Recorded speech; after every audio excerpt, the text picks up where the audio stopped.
Regular meeting of the City of San Angelo Development Corporation to be held today, July 9th, 2025 at 8:30 a.m. in the East Mezzanine of City Hall, 72 West College Avenue here in San Angelo, Texas. For the purpose of considering the posted agenda items, this meeting is called to order at 8:30 a.m. and we'll start with prayer from San Angelo Police Chaplain Marcella Jenkins.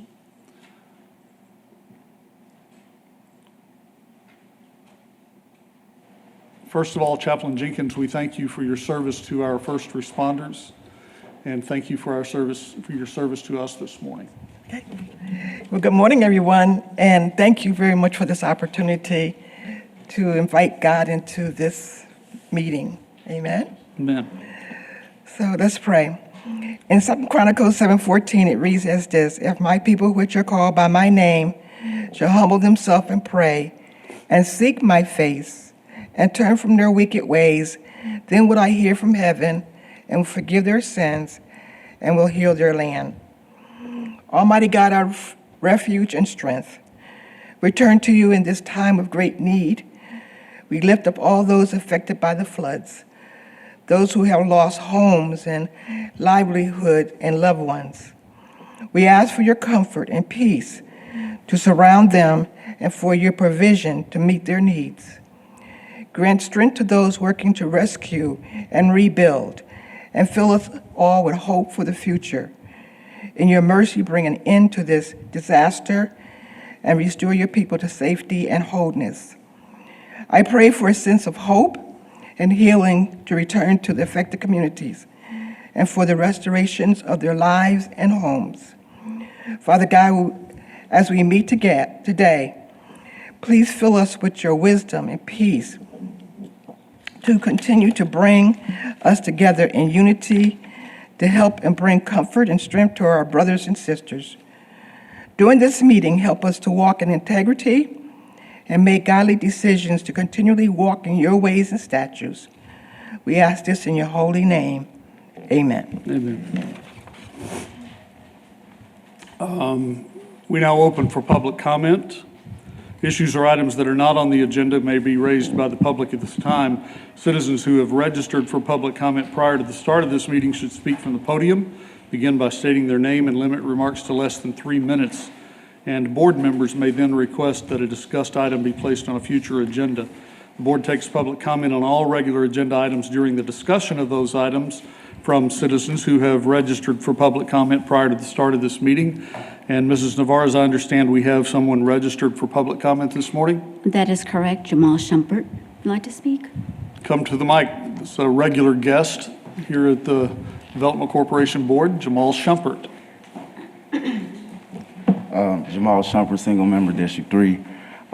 Today, guys, I wish I could come to you guys with a happy feeling. I don't know what to say, but looking back at the things we've done as a development corporation, it looks like we don't know what we're doing.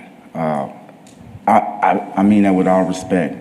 What I'm trying to say is, I looked into Galilee Development Corporation. I had no idea they were receiving over $1 million from the city, either whether it's CDBG or home funding, and as far as this department as well.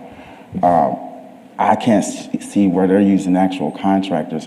It's hard to even follow the money, is what I'm saying. And now we're not even building affordable homes.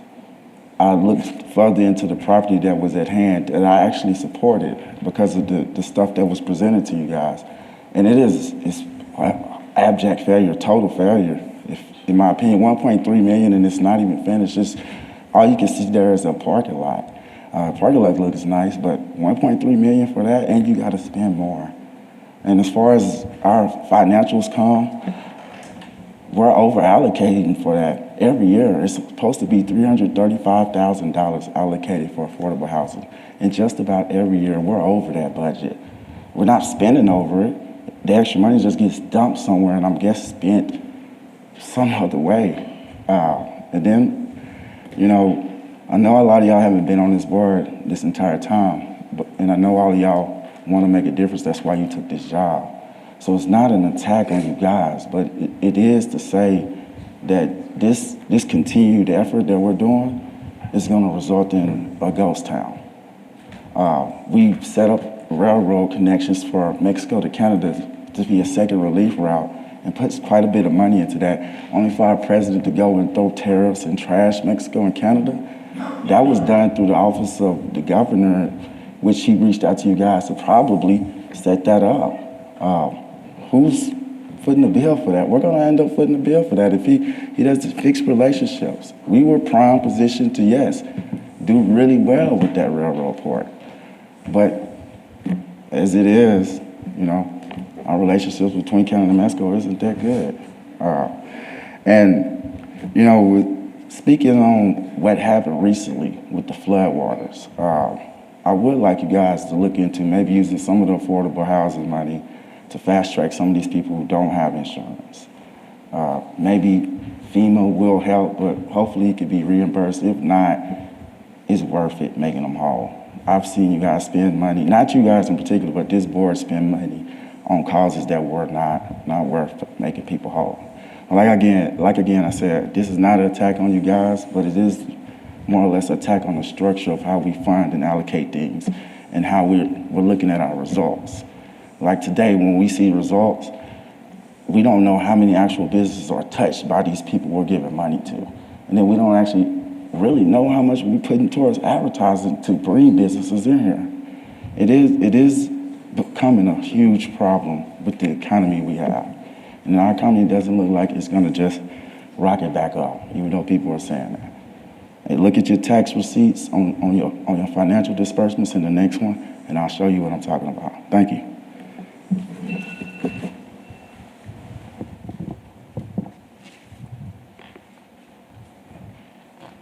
Do we have anyone else listed for public comment? No, sir. All right. All right, items on the consent agenda will now be considered. Those items include consider approving regular minutes from June 11, 2025, and consider approving the May 2025 financial statements and disbursement listings. Tina Diersky is here to explain those if we have questions. Ms. Navarez, do we have anyone registered for public comment? Yes, sir. Jamal Shumpert again.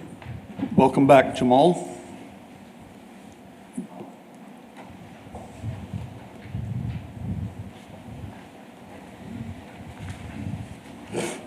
Jamal Shumpert, 2817 Urban Street. As stated on your financial statements, it looks like we're gaining 1%, and you have some negative percentages there. If you go back year over year and year over year before that, you're going to end up having negative percentages, and they're going to look like positives because you lost in 2024. And then if you only gain 1% in 2025, that's your normal that's coming. And it looks like you're stabilizing, but it's not, because consumer spending is about to drop. So that 0.1% is not average. We're averaging about 6%, normally about 4 to 6% monthly on that tax, whether we get an 18% hit in 1 month or negative 2% hit another month. 2022, 2021, I don't think I saw a negative percent, but that was COVID money that was being spent in our county, in our city. But as far as it goes, understanding that 1% you may think is positive this year, but it might be a negative year. Well, it might be negative last year. So let's say January 2023 was positive 6%. It's on track. Well, January 2024 could be negative 2%. Well, next thing you know, negative 12%. The next month could be 0.1%, January 2025. So you got a negative 12, a positive 6, and a 1.1. It seems like it's stabilizing, but the current economy is not that way. It's actually, consumer spending is dropping. Banks are tightening. Things are gonna get kind of ugly if we don't pay attention to those tax receipt numbers, because if we overspend, over-dedicate some money in certain areas, we won't have enough tax money to cover it, and we will have to spend into the ballot for the economic development side. Thank you. Do we have anyone else for public comment here? No, sir.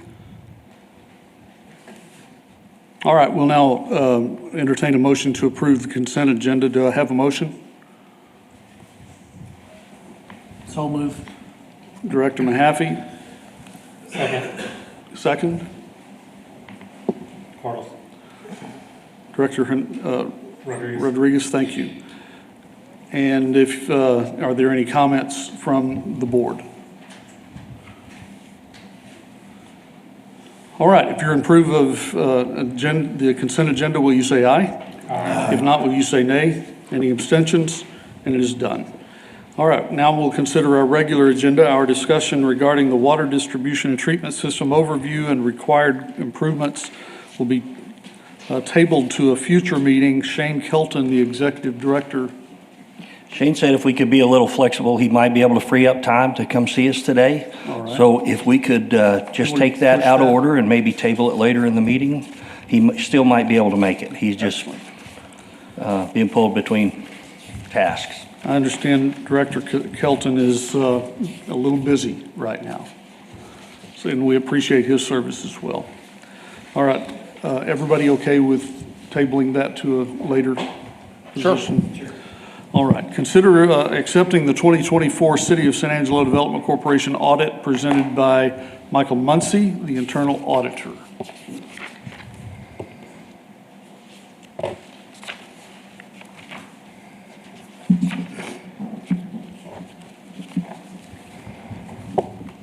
Good morning, Board. A contract audit was conducted over CoCDC's contract activity for the reporting period of 2023 and 2024. There were a total of 17 contracts reviewed. 12 of them were business plan competition winners, and 5 of them were BREP agreements. For the business plan competition winners, all businesses submitted the required documentation and reports, and there were no findings noted. Also, no businesses overspent their earnings, their prize earnings. For the BREP agreements, they were all in compliance and there were no findings noted. Overall, all contracts were in good standing. So with that, I'd be happy to answer any questions. Do we have any questions from the table? All right, do we have any public comment? Actually, yes, Jamal Shumpert. Welcome back, Jamal. Jamal Hey, Shumpert. I'm sorry, you might take it down your mask. It's hard to understand you when you get in the weeds. I can speak a little bit louder. Okay. Jamal Shumpert, single member district number 4. So I was wondering if maybe that reclassification on page 9 or 10 had anything to do with the audit that just happened, because there was a reclassification of, I think, $34,000 for the audit. I'm not sure if that's why this came up, but speaking on the reclassification, I think it's reclassification of some expenses almost every year in finances. So I was wondering if maybe when we do the audits, we're catching that, and how do we misclassifying things? It's supposed to be for the ballot for the development corporation. They're kind of handle two different things. Maybe quality of life is kind of similar with it, but I don't see how. Thank you. Hey, Jamal, I'm sorry. It's page 9 on the financial statements or 10. It's a reclassification. It's the actual disbursements. Okay. It should have ballot. Jamal, it's not a matter of volume, it's a matter of being able to understand your words. I think it's my country, East Texas accent. Even if I took it off, I get that all the time. I kid you not. It's just. Well, I go to East Texas, they never have a problem hearing me. In fact, I think. Oh, I see. Only time I have a problem being heard is when I put a microphone in front of me. He used to teach class in Dallas with like 40 kids. So Jamal, just to clarify, you're looking at the cash receipts and disbursement listing in May of 2025 that was included in the packet. The last item, professional and technical professional services, it says reclass CR to correct account, $34,754.74. Yeah, I was curious if we caught that. Because of the audit, or is it like, how do we, because we get a lot of reclassifications over the year. Well, not a lot, but like at least one is every year. How do we keep misclassifying these expenses?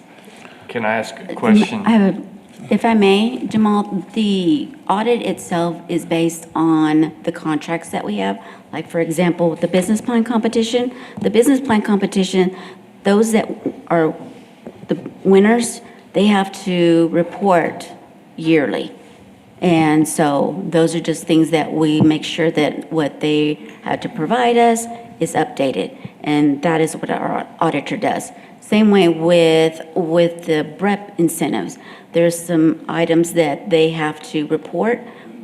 He verifies that they did that reporting, and that's it. Yeah, but for full clarity, they only audit what we report to them. So if we don't report all of our stuff to them, then they don't audit all of it. So just those contracts that are listed were audited. That's why I was like, this was an audit, then a reclassification that I see on here. I know they almost have nothing to do with each other, but Yeah, I think just for clarification, you've identified one side of a transaction. but And the it would other be, side isn't. it'd be interesting to understand maybe where the other side of the adjustments were made to balance that transaction. So Yeah, that's audited. is there, I mean, is there someone in audited. accounting or finance that could help us clarify that adjustment? thank you, Board. Thank you, Jamal. I guess I'm going to need to be the bad guy here. Public comment is designed to hear concerns from the public, but not for question and answer. And so if you'd like to bring this forward as an agenda item on a future meeting, then we can get into the weeds with it at that point. Okay. Rick, I'm not trying to hold us up. No, of course It's a not. question in our financial statements. It seems relatively simple and straightforward, but Sure. if we need to take it up in another meeting, that's fine. Would you please add this to next meeting's agenda? Okay. So just the full breakdown of the transaction for the reclass of the professional services. So we got $34,754 on one side. What comprises the adjustments to complete the accounting entry?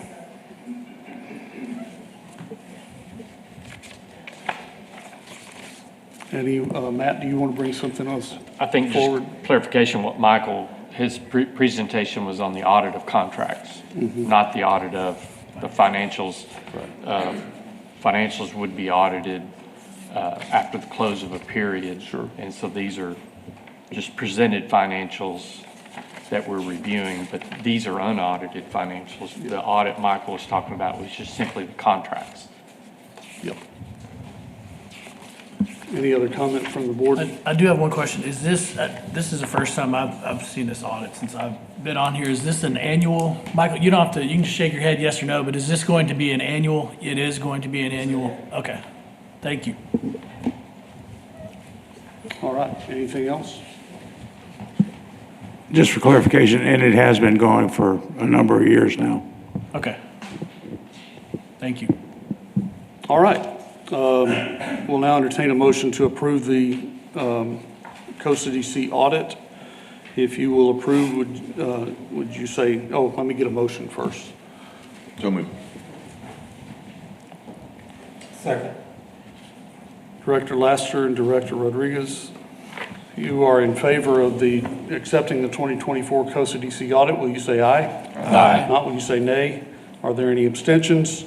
And it is done. All right, next up is discussion and possible action regarding the San Angelo Chamber of Commerce Professional Service Agreement, authorizing the board president to negotiate and execute all necessary documents with ratification by City Council. We'll hear first from Steve Elanius, President and CEO, San Angelo Chamber of Commerce. And also Michael Dane, Interim Director of Economic Development.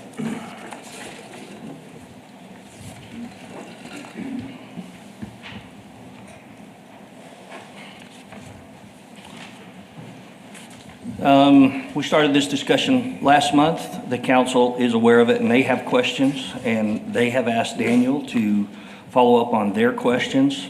And they would ask through Daniel that we consider tabling this item until next month so that they can be prepared to ratify. The key for us in that was the timeline. This board appeared to be interested in a 10/1 implementation date. And so Steve and I walked through the calendar together. We think that tabling for 1 month does not affect our ability to implement on 10/1. And so taking time for that other board to be able to vet their questions, we think is not going to penalize us from an implementation standpoint. And so again, that request from council through Daniel is that we table for 1 month. Is that okay with Chamber of Commerce? Yes, sir. Okay.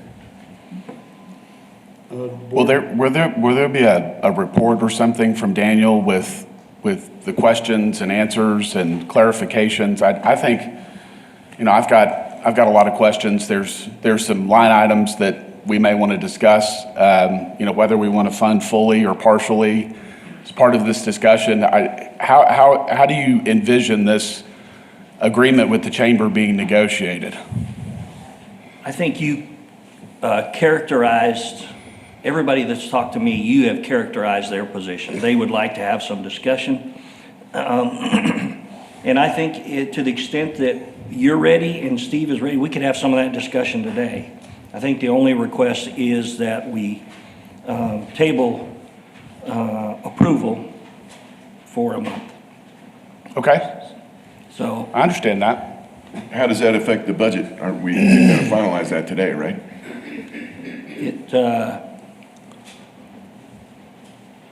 you'll have to estimate what you want to budget.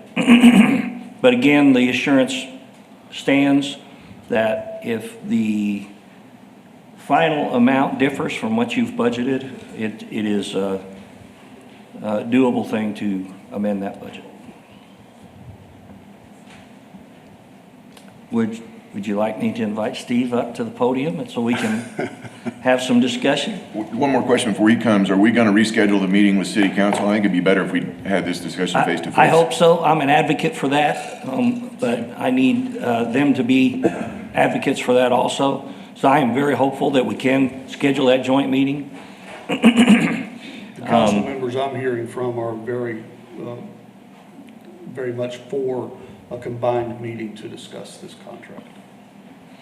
That's what I hear also. Yes, I ma'am? was just going to make a comment on the budget. Sure.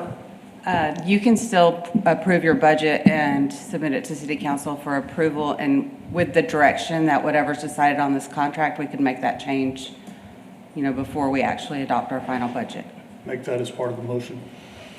I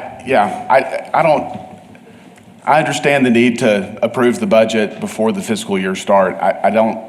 We've had this discussion in prior meetings about some of the changes that we would like to consider as a board. We've talked about maybe what's budgeted for staff salaries and the defined roles of those positions that are in our budget. And obviously, we've talked about the chamber contract. I've had conversations with a couple of our council members. I think they're aware of kind of where we are with the budget and where we're going. I personally don't see a need to approve a budget if we're going to change it.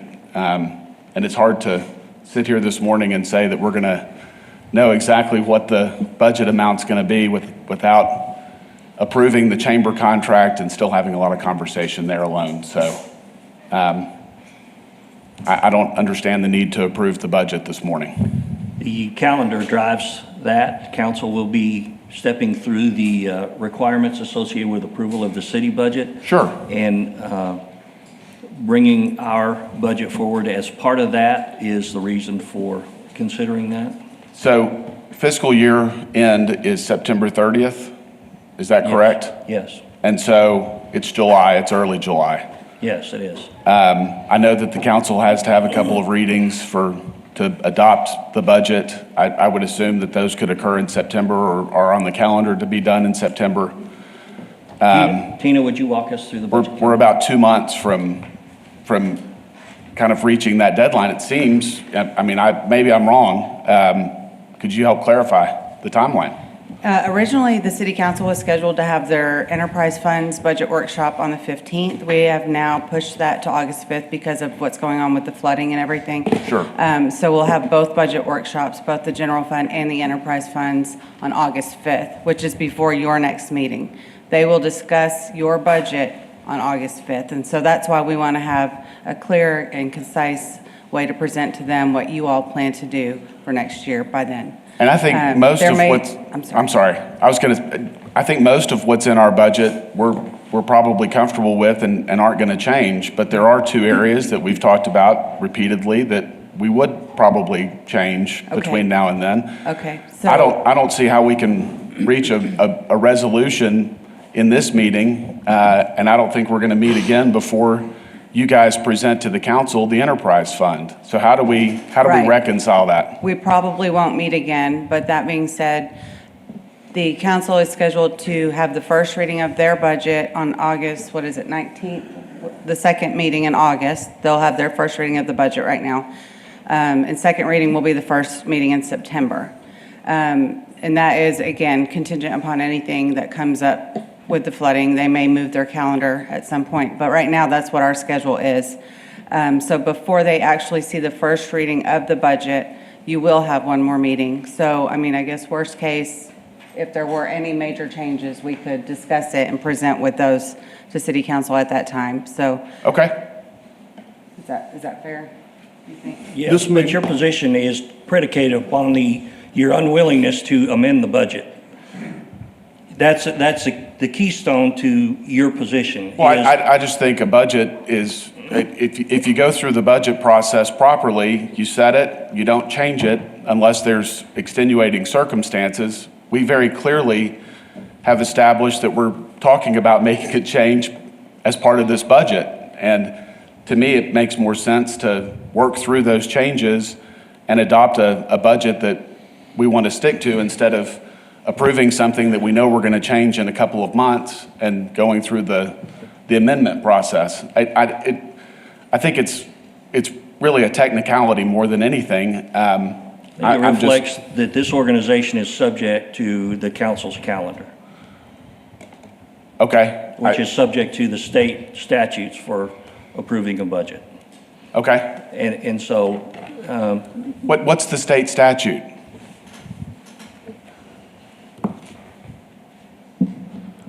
I'm looking at Jonathan. I mean, I mean, would- obviously, we have to have a budget adopted by September 30th. Right, obviously. But there are days, Jonathan, do you have any of that, like, off the top of your head, the number of days and things like that? I mean, I don't think we're talking Sorry to about put you on the running spot. up on deadlines that would impact the city's ability to comply with those requirements, are we?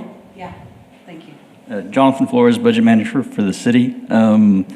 The state statute requires that a tax rate and a budget is set by September 30th. Right. Currently, right now, our calendar is that on the first meeting in September, which I think is the 3rd, that will be when the city council is approving their budget and their tax rate on the 2nd. So that's we need 2 readings for that, which is why we have to have a budget by that second meeting in August, which will be the 19th. Okay. So when is our next meeting? Our next meeting is scheduled for August 13th. Okay. So do you think we'll be in a position in August 13th to approve a chamber contract and work through any change to the staffing budget that we've discussed if that's what we decide to do? our goal is to get the chamber contract approved by this group at our August meeting, Okay.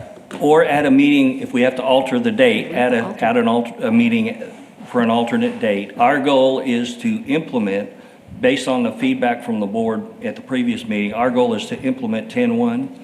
And so that's what we're going to be thinking about. Sure. And so to the extent that we need time and legal to develop a contract which can be approved, we will back into what's necessary. So we're, yes, on the chamber contract for August 13th or some other date. But by August 13th, if we've approved a chamber contract, I understand we've got documentation, but we would theoretically understand what amount that contract would be if we agreed to it in our August meeting. You agree with that? Yes. And we could set the budget based on that amount that we agree to. Does that if we set the amount for the chamber contract and make any other changes in the August meeting, can we approve our budget in August? I think you can approve the budget whenever you want. The risk Okay. you run by pushing it is if council says we want to hear of that budget before then, they will set your budget for you. Okay? I would say we've punted this issue a couple of times already, and I mean, the months seem to march on. I would be comfortable with coming to a consensus among ourselves about what we want to do and using that as a placeholder. Like, I don't think that's an issue. If we pick the high side and we reduce down, lowering the budget is not a big deal. Going up is a different issue. So I think there's wiggle room to get it done. Like, I feel like we just keep talking about it and keep punting it another 30 days in advance. So at some point, we need to move. I'm in agreement with that, and this may be a naive question, but if we approved a heavy budget today with the biggest numbers we think might be considered, would that be better than not approving a budget at all? With the mind that we would come back and massage those numbers back down when we're ready to go within the next month. I think so, don't you? I don't- For it to come forward with the board's blessing, especially with the caveat that if the contract, we've placed the contract in here at the 587 or whatever that number is. However, our ask is that come down if that number comes down, or goes up and the same thing with staffing. Is everybody good with that? And we do have a staffing update on the agenda, and if you'd like to hear that before we talk about the budget, we can take that out of order also. Sure. I think that makes sense. So the item we're on now is the chamber contract. And if you'd like to have We kind of some, moved off the agenda, didn't we? well, it's a good conversation. So if you'd like to talk about the chamber contract, I'll bet Steve has, I'd like to hear from Steve. I assume he's got answers to a couple questions that have been asked. I think he's got an opening in his calendar. Thank you, Mike. Yes, sir. Would it be appropriate for me to pass these out at this time? I think that's more background information. Steve Elanius, President and CEO of the San Angelo Chamber of Commerce. I know Michael Looney provided that as just documentation for the last 3 years in terms of some of our efforts. What I'd like to do is just starting out, and I really do appreciate all of y'all's efforts. Obviously, the request is for additional funding, and I know sometimes that's a shock to the system. But I want you to rest assured, our goal is just to be great partners, not only with the Development Corp, but with the City Council in moving forward. Because I have found that when organizations like ours work hand in glove with the Development Corp and the City Council, success really does follow. And so very excited about conversations. You had an opportunity last month I presented. I'll just quickly hit some of the key highlights that I want to emphasize in what we're proposing. And obviously, everything's open for negotiations. At the top of the list is salary funding for the 2 staff people we have in this role. It is critical, I think, in order for our success. They are an outstanding duo that bring a lot of key elements to the table that's going to enable us to continue to be successful. Currently, as we've looked at other operations in terms of economic development, they're being underpaid. I want to make sure that it is a competitive salary. It's not necessarily need to be the top of the list, but it hits in the middle as far as what they're being compensated. That's the first one. The second one is joining the Texas Economic Development Corporation. And I want to make sure you understand the difference. There's another organization called the Texas Economic Development Council, which we belong to, the Texas Economic Development Council. I am proposing that we join the Texas Economic Development Corporation, which is a subsidiary of the governor's office as a 501c6 that really does all the key activities that I think is critical for us, for the chamber, for the city to be at the table. And that is with working with site selectors, trade missions, Select USA, which is through the Department of Commerce, and those type of events. It gives us an opportunity for San Angelo to be in the room, to be at the table, meeting key people. And I think that's very important in terms of what we move forward. There's obviously some other, when Michael Looney and I discussed this, there was obviously some other groups that we might want to consider in the future, but recognizing that, we're asking for a pretty large increase, we wanted to make sure we laid this one out as the most important. And then the third element in the request is to travel. Obviously, right now, we play catch. Stuff comes to us and we respond and do a fantastic job in responding to that. But having money to be able to go to things and be more proactive in recruiting new businesses or visiting current corporations that have operations here in San Angelo is important. And so being able to go and talk to people and go into their offices and have those meetings is important. And then the last item, which we've had conversations with folks, Mike Berry does a fantastic job in terms of data analysis and analytics. I think that's one of the key strengths he brings to the table. If you've seen his quarterly economic reviews that he produces every quarter, he does a fantastic job with that. This will give us, the funding request is for an additional $22,000. Really what that does is enhance some of the systems or the programs that or services that we subscribe to, but it also gives us a CRM program that we do not currently have. Both these guys operate off of an Excel spreadsheet that they've created internally to do this, and that's why we thought it'd be a good time and with this request to move to using a CRM program that they would feel comfortable with. Beyond that, I think everything else, I'm willing to answer any questions that you might have regarding what we're requesting. I had a quick one on the county's 90K that they kick in. It's allocated out to specific items. Is that at their direction? It's not. It's just kind of internally How you plug it in. how we saw it being best used. And was there any discussion with them about increasing their share? There is ongoing discussions with that. Obviously, we're going to be making a budget presentation to them this week also, and so I think there'll be some conversations around that. Same budget though? Yes, sir. In other words, the same- Yes, same same global concept. totals, Yes, but- sir. yeah. Yes, sir. Steve, a question, whenever I'm looking at the highlighted amounts and looking at our prior budget on page 5 of your presentation, the current chamber budget is $464,889 for all of these things of what you're able to do. The proposed amount is $677,845. And then 90s from the county, you're asking for $587.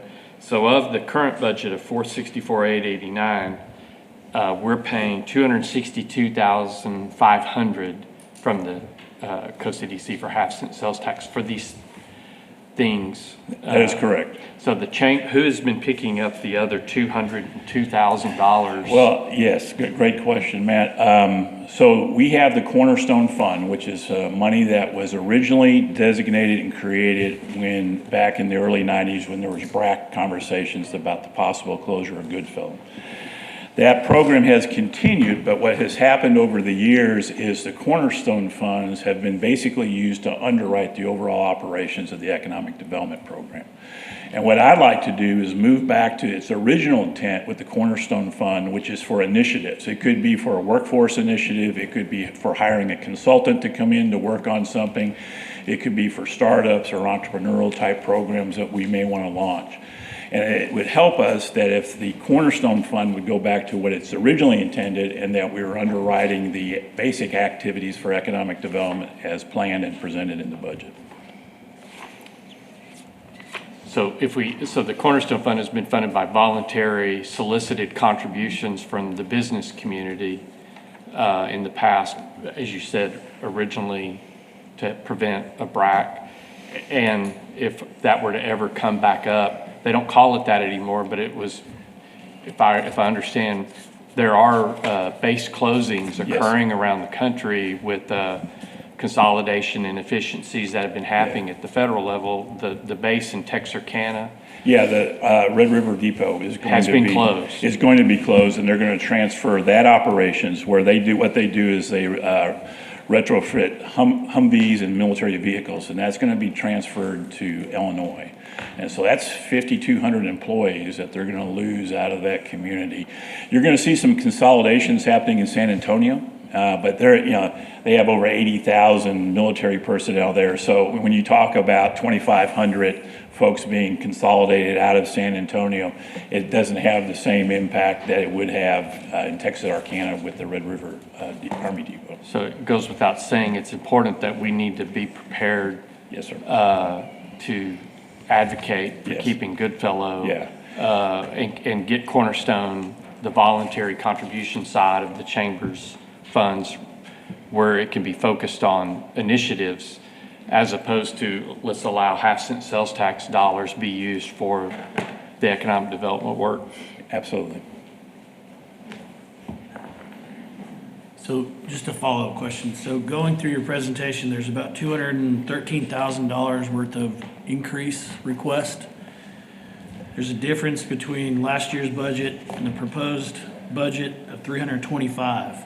So that difference is to make up for this? Is that what you're saying? When you say to make up, yeah, so to, Offset the Cornerstone? yes, usage? yes, sir, to offset the Cornerstone and also and to have a more robust economic development program. And I do want to point out, and I do appreciate, the challenges that we all face, right, when we're using tax money. But if you look at the overall budget for economic development for the city of San Angelo, the $587,000, that is considered small compared to the size of our community. Now, recognizing we have a development corp that part of its funding is set aside for water projects, but we're competing against communities that have budgets of $3 to $4 million easily. And so the ask of $587,000, I know it seems like a lot, but in the big picture, when we're competing against other communities in the state of Texas, it's fairly small. I guess I would ask the question if there's any, as it is a budget, and as Tina said, budgets can be amended. Either we recommend an amount and come back and take something out, or we recommend a less amount and then a future budget amendment to add something. I would ask, is there anything in here that we think, they shouldn't be a member of the Texas Economic Development Corporation, or we don't think they should be spending? Yeah, Matt, you're doing exactly what I was kind of hoping to do, and that was just to kind of run through each of these line items and touch on them briefly, see if there's any questions or follow-up, and kind of have a better understanding of where the money's going to be spent. I didn't mean to cut you off, Nope, Matt, I'm sorry. no, totally, I agree. I mean, I think we should be a member of the governor's Texas Economic Development Corporation. Yes. We got to be at the table, and we're not at the table. We have leveraged great relationships that Mike and Michael have had over the many years. I realize, Steve, you're new into San Angelo, and we're glad to have you here. But if it wasn't for, the salaries we're paying them, which we're not fully paying them what they're worth, or excuse me, the chamber isn't, and then we're not even paying the chamber what they've been doing. But I do think that's obviously the biggest one, is getting the salaries right. And we're certainly trying to do that on the Costa DC side as well, making sure we've budgeted enough. But I think the salary number, and I think the Texas Economic Development Corporation is something we should be a member of. I think the biggest bang for buck we get is being able to put more money into our BREP, and that's kind of on both sides of the coin. There's the Chamber Economic Development side of working that from a marketing standpoint, and it's in-house as well with the business plan and the work that we're able to do inside Costa DC, and increasing that number 8,500 certainly seems in line with good money spent to help existing businesses and existing entrepreneurs, people that want to grow their businesses. I mean, putting $20,700 toward that seems like a good investment in our local businesses. And Matt, that's a great question, because obviously if you look at our BREP program, 80 to 85% of your new jobs created are going to be created by your local businesses that are already here. And so being a little bit more focused in terms of intelligence gathering and doing the relationships. I know Michael Looney this week has been out visiting with major companies and industries that have been hit by the flood and encouraging them to file the ISTAT information so that we can get the federal declaration for a natural disaster. So it's those type of relationships that we want to continue to enhance. We want to do some things that I basically say showing the love to some of the major companies and employers that they're important to the community. And so I think there's some things that we can do that's going to enhance that and make it stronger. And plus, I think for a development corp, I think that'll give us an opportunity to give you the feedback in terms of the intelligence gathering that we're getting, and hopefully have those early signals that this may be an issue that may be emerging. So BREP projects are funded really kind of on an individual basis, and they're separate from what's being budgeted in this proposal. Yes, sir. You mentioned that we've been spending $8,500. Can you kind of outline what we've been spending money on in this area and what the increases would So part of that cover? has been the SARMA, which Michael Looney helped create 3 years ago, and that was really an opportunity with the major manufacturers to come together on a quarterly basis and to meet and have discussions. It's not a formal, and tell us what's going on, but it's just kind of that informal gathering of 30 to 40 key folks in the community in the manufacturing sector to come together. And I think it's done a tremendous job in terms of building relationships and opening communications. And so we want to take that to the next level. Do some things in a little bit more formal fashion in terms of recognizing those industries and recognizing major employers and what they bring to the table.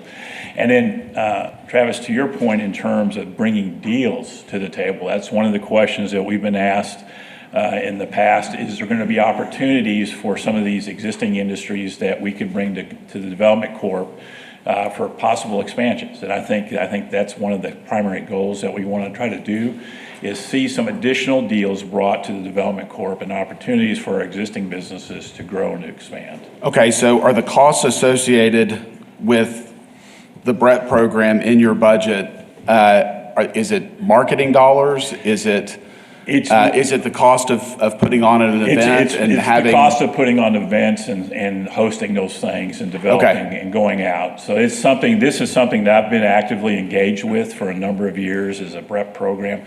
So what I envision is me, along with Michael Looney, making sure we're calling on these companies in a formal fashion with reports that we could do. And if you notice, one of the things that I reported is that we would, our goal is to hit 50 of these. Yes. In a fiscal year, so that's basically 4 a month, which is very doable. So how often are you increasing the frequency of the SARMA meetings? Is there more marketing material? The answer is yes to all of that, right? Okay. So there's more frequency, there's more engagement, there's more deliberate type of activities. Okay. Making it a little bit more formalized than what it is right now. Okay. The next item on here is economic forecasting and Intel database. And it looks like about a $22,000 increase. Is this the area of the CRM that you mentioned just a minute ago? Yes, sir. And I think it speaks well to what Mike Berry brings to the table. It goes to, and I know Michael Looney has mentioned economic gardening as part of a strategy that you use a lot of times in communities that don't give a lot of incentives, because what you try to do is identify what they call the gazelles. Those are the industries that are on a fast growth opportunity, or there's an emerging market that can make them successful. And so what Mike brings to the table is that analytics. And so his strength is what I call those weak early signals. There's opportunities on the horizon. And being able to have that database, those databases and subscription services, we can have a lot of dots out there, but what Mike brings to the table is the ability to connect those dots. And what does that mean? And so what you want to see a lot of times is not what the opportunities are, but how do we connect those dots together and make that opportunity a reality? Right. So is the cost that's in the budget associated with, like licensing, software Yes, sir. licensing fees? Yes, sir. Yes, sir. And are you getting additional software or different software with the increase in the budget? It will be additional software. Okay. And what? it'll be driven by the CRM program. Okay. All right. You touched on travel. There's another, I'm going to skip back. There was a line item.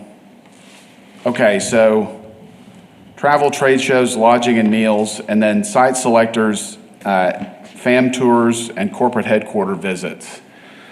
You kind of mentioned those combined earlier. Is there overlap between those? A little bit, but one of the key things that we'd like to do is bring in active site selectors. And those are folks that have clients that are looking to site their project in a community. Gone are the days of doing the mass mailings or the advertising in whatever relocation magazine that's kind of hot at the time. Right. And so when you bring in site selectors, you basically are covering their costs to come in. And you're going to showcase the community, and you're going to have those meetings with key partners, whether it's with the workforce, whether it's with the city in terms of the type of infrastructure that they need to do this project. But it's an opportunity to build those relationships. And so obviously there'd be site selectors that are working in, if you notice what I presented last month was those 10 categories in terms of targeted industries. Yes. Those would be the folks that we'd want to work with. So we get in front of those site selectors through the Texas Economic Development Corporation meetings and events, right? And so Yes. they have a wide range of site selectors that they host and bring in for their events. And then our goal from that is to be able to develop those relationships and then bring them here to San Angelo. So again, you want to get them on the ground, kind of kicking the tires, so to speak, and seeing the community and getting a feel for a community. And obviously, I think what Michael and Mike bring to the table is their personality and confidence that they have with these investors. These investors come to a point where they have a lot of confidence in what they're telling them and what San Angelo has to offer. So one of those line items is they come and the other is you go. Yes. All right. Okay. Management and administrative support. The 41,000. Yes. Yes, sir. 41,610. So, great question, Travis. So, what I'm going to be doing moving forward is that we will charge a 10% overhead fee, the chamber, and that's for office space, utilities, kind of the typical, operational type things that you need to have to operate. And so that fund, whether it's with the DMO or with the Economic Development Corporation, is not going to exceed 10%. Okay. So are you then separating the pieces of what the chamber is? In other words, economic development's going to become an entity on its own? And you'll be Rick, not renting space? necessarily, it's just covering our overhead costs. So it's just typical overhead costs that you have with any operations. And so looking at, so we've looked through the last 7-8 months of our operations, we feel like we're comfortable with that number to be able to charge in terms of an overhead cost for all the services that we get. Now, I'll also keep in mind that there's additional support that the chamber provides that we're not asking compensation for. Whether it's someone coming in and we've got to do an event, we got to pull information together, and we've got to use an administrative assistant person or role to kind of help get that put together. We're not charging for that, so we're just doing it. Here's our basic allotment for overhead costs. I don't know if Tina or someone can answer, don't we also have an overhead rate on the Costa DC side of administrative budget? And what is that rate that we use internally at the city?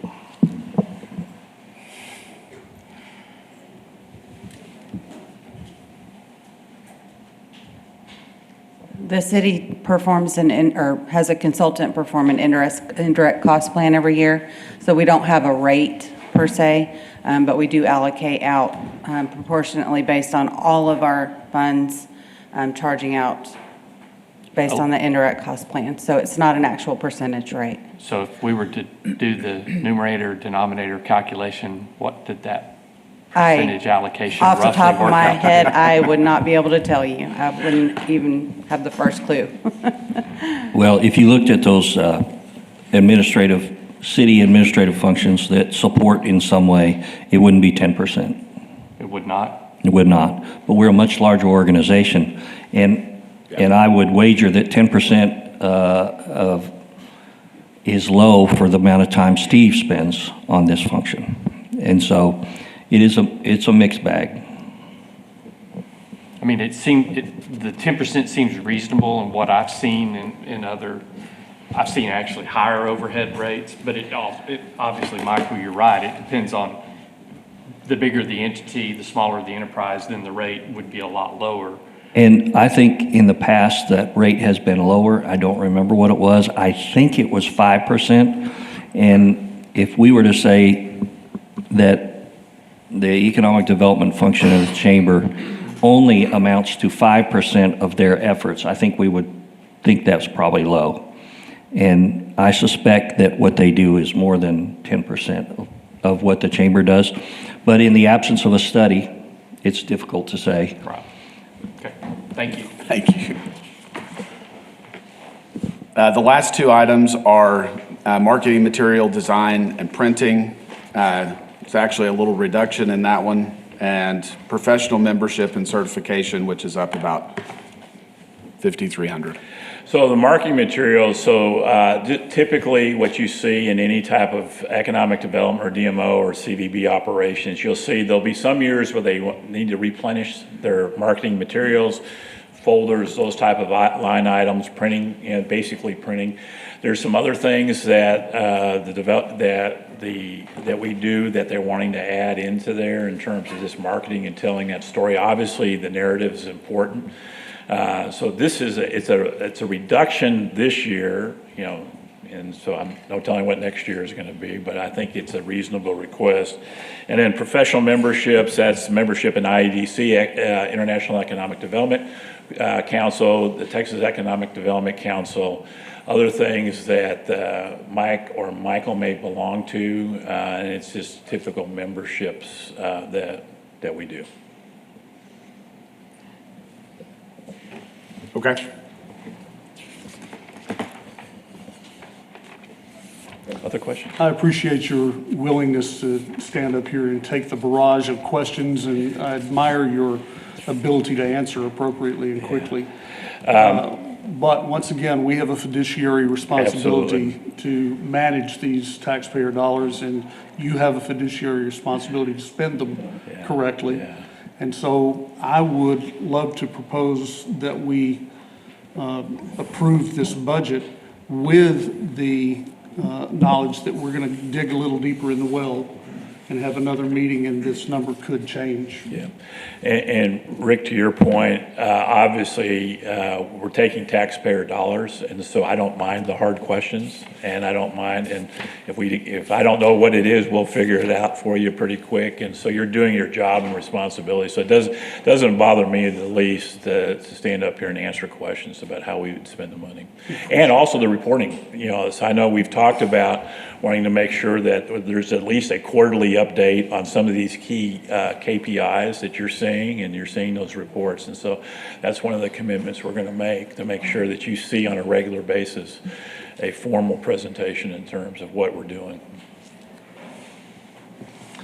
Go ahead and bring those. Mr. President, before we, I think you commented about approving the budget. I think we're being asked to table that aspect of the budget before we move to approve. Thank you. I'm not sure that we can. A lot of info. And still let the staff do their job. So I think, Michael, correct me if I'm wrong, but we had talked about going ahead and approving a heavy budget and then bringing more firm numbers later. So that staff thing? Yeah. By approve a heavy budget, you mean approve the full amount in the budget, in the proposed budget, and send that to council with the instruction to staff that it'd be adjusted downward if that ultimately appropriate. happens in the contract. Yes. Of course, I'm not making a motion. I'm just And that's not even this item. This item that's another agenda item. So I think the key from the staff perspective, if you get the accountants up front, we're going to tell you we're the most important part of the organization. But if you set the pride aside, the reality is that the people who fix potholes, people who pick up trash or enforce laws, bring public safety, they're most important. So we try to be flexible and conform. If it was up to us, we'd approve a budget and budget amendments wouldn't even be allowed. But, so we understand that mindset, but we are forced into a subsidiary position in that we need to conform to the needs of the people, the departments and the people who actually perform service. So in this case, those pothole fixers are the chamber. And to the extent that the calendar doesn't allow us to know with certainty what that amount is, we'll conform from an administrative perspective and propose budget amendments to bring your budget into alignment with the contracts you approve. And we'll try to conform to what the board needs to have happen. The other thing that I'm concerned about is how this number might affect the rest of the budget that we are mandated to perform with water and affordable housing and those sorts of things. And I don't want us to get into a situation where we're bleeding out of several different. That's a great question. The short answer is it won't, but can we bring that up during the budget item? How would an alteration to this, and we can lump personnel in there also. If there's a $500,000 swing between this item and personnel, how does that affect long-term or water supply issues and affordable housing? And go ahead, Travis. Before we leave the chamber discussion, obviously this is an annual budget. I would assume that we don't want to go through this process every year. I think the current contract is a multi-year agreement that expires in December. Is that correct, Steve? That is correct. So do you have a proposed length of contract in the request that you've made? Does the city have a recommendation or guideline for what kind of term they want? You want to go first or you want me to? You can go first, Michael. Tom Thompson asked for a 1+1. He agreed that year by year is onerous and that we ought to have the opportunity to go at least a couple of years. So he asked for, would we send them a 1+1, which is 1 year with an option for a 1 year extension. Okay. And what is your request? It works for us. Okay. I've got one question. What is the process, as we know with our budget, any unused funds flows to fund balance? What is the process here that if we adopt this number, any unused funds, where does that go? Is there a clawback? What is that process? I promise you there won't be any unused funds. Okay. If I could, there's two answers depending on Steve's specific meaning. One is our budget. Yep. What happens if we adopt, let's make the math easy for me. Let's say we adopt 600,000 and the contract comes in at 500,000. What happens to that excess amount budgeted? It does not get paid to the chamber. They have a contract for 500,000 in this example. Right. And that amount would stay on that budget line unused until a budget amendment moved it, and it would likely move it to future projects and would then be available to be programmed for initiatives that came before the board. To the extent that in that same example, we contract with the chamber for $500,000. The current philosophy is that goes to them, and because they're throwing additional money at it, we have not implemented any clawback provisions because they're using multiple funding sources to try to achieve this objective. An alternate or contrast to that would be the destination marketing organization, which the chamber does for the city also. That's mostly, I think, a sole source kind of a funding arrangement, and there are clawback provisions in that for two reasons. One, it's sole source and it makes sense. The second is that money retains its restricted character. Those occupancy tax monies have a restricted character. They retain that character until they are expended for an allowable purpose. And so that makes a little more sense for clawback. Here, where they're putting multiples together, it'd be a little more difficult to say, you underspent your budget by $10,000. What funding organization is entitled to claw back how much? And so, because we're only a piece of that puzzle, it's much cleaner to simply leave clawback out. Rick, would it make sense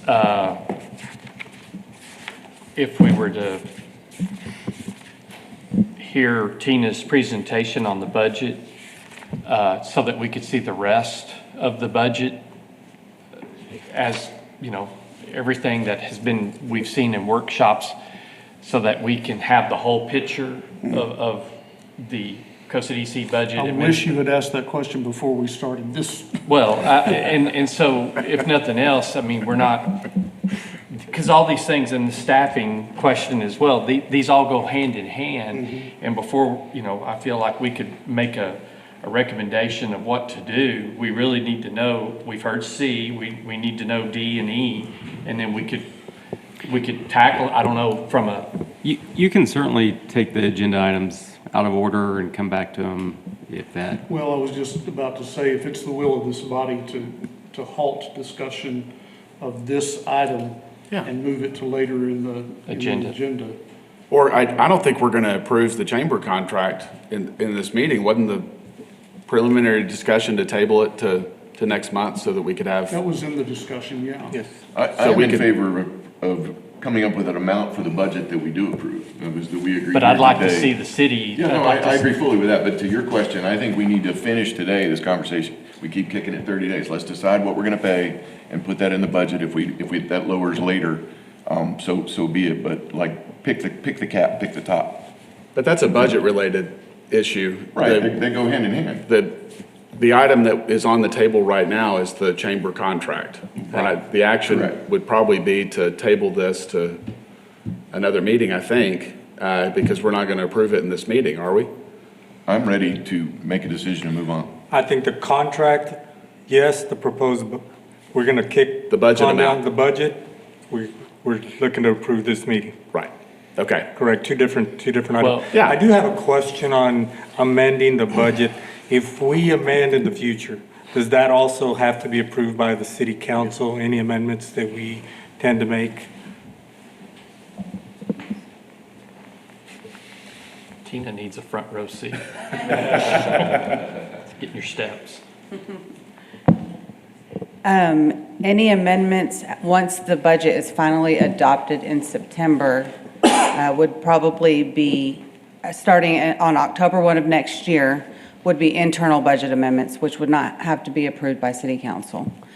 If you amend what you submit to city council before it is adopted, then of course it would have to be approved through the adoption of the budget. Does that answer Can your I question? complicate that a little? If you came back, if Tina came back and said, oh, we've grossly, that something has changed, sales tax is going to be much higher.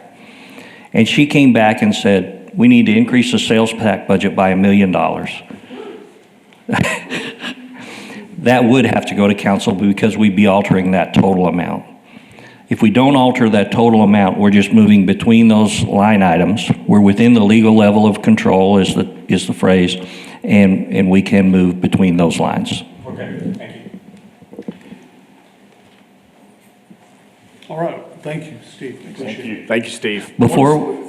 Are you going to move off of this item for the day? Well, I was just about to ask, no, I don't foresee us doing that, but if the will of this table is to move the finalization of this agenda item to later in this agenda. Yeah, if we could take it up after we do D and E, and then we can come back and revisit C. Is that the will of the body, or? And I think there is public comment on this item, so Yeah. whenever you decide to take that, It feels like that's the will of the body. All right, okay. I don't think that takes a motion and a second and a vote. So I'll ask, I understand that Jamal has public comment on this one as well. Jamal Shumpert.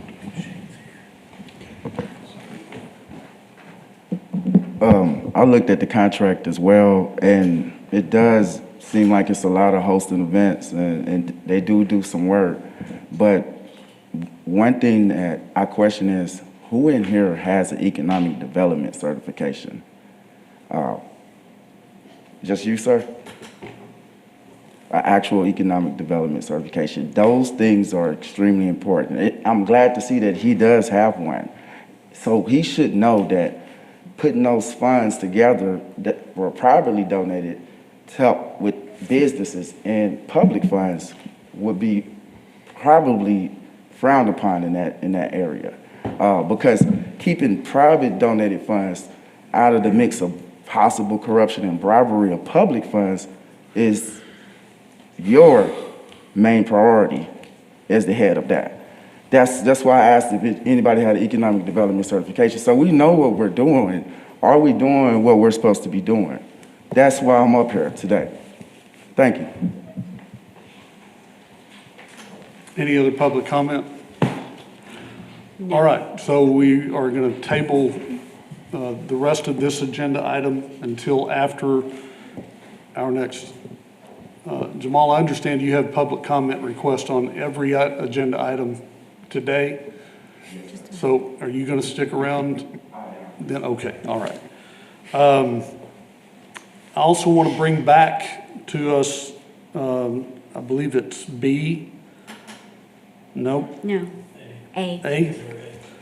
Director Kelton is in the building, and we would love to hear from Director Kelton, a discussion regarding the water distribution and treatment system overview and required improvements from Director Shane Kelton, Director of Public Works. Welcome. Welcome. Good morning, folks. Are you getting any rest? The last 2 nights, I've 5.5, 6 hours. Just what you saw in the back of the room there, that was. That's about the longest I've sat down, so. Yeah, I'm sure that's right. No, thank y'all this morning. So, as we're moving forward, and again, I think kind of we're looking forward, and kind of the events today kind of also help kind of further the discussion of what we're looking at in the future as we start talking about not only growth within the city and how we're going to handle that and some of the things we're looking at, but also start talking about that resiliency of our system and kind of what that looks like moving forward. So, you know, with this event that we had, of course, you know, somewhat unprecedented. I don't know in my lifetime I've ever seen water in any of the areas that I saw water in as we were coming into, as we were responding to this emergency Friday morning. So quite incredible about what I saw. And had this been, had that system, if it started there and it had moved directly south instead of off to our east, we would be having a lot different conversation today about where we are in our water system and what's happening. Even with that, you know, we were, with the rains that we did have, had we not had the Ivy pipeline, which I didn't 24 hours earlier, we had a contractor hit our Ivy pipeline, and so I had the Ivy pipeline off 24 hours before this rain event. So we had just got it repaired and put back together. So a lot of conversations could have been a lot different. But moving forward, as we're going out, some of the things that we're looking at, we're seeing, you know, we're seeing growth, residential growth, and we're even seeing some commercial growth related to the airport and other things as we're moving to the south of San Angelo. And so we are starting to see volumetric issues when we're moving to the south. When we get south of Lake Nasworthy, excuse me, when we're getting south of Lake Nasworthy, we're getting south of even US 277 going south, and we start looking at those areas from 277 back to the lake, that area in there, and we're thinking about, you know, we're starting to think about, hey, we've got Ports to Plains coming, we got the new interstate coming that's going to come up 277. We've got all of those things that are really in the next 10, 20, 30 years that are going to be really, you know, promoting a lot of growth in those areas as we see those come to fruition and start moving through here.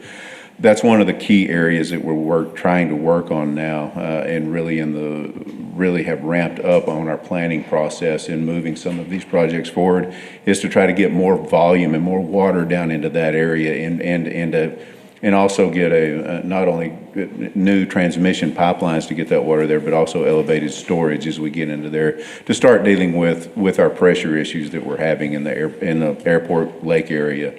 Of course, how we have it set up now, I have too much pressure in Southland and I have not enough pressure out there. It's just unfortunately the way the lay of the land and the way it works. And so hopefully we can start working towards helping our distribution system throughout the system by adding some of these, increased capacity at the airport. They'll let us work some things around and how we actually move water around the city. Especially in that Southland area. So that's one project that's roughly gonna, say roughly, I mean, right now our pre-estimates are roughly $30 million for that project, looking at the transmission mains.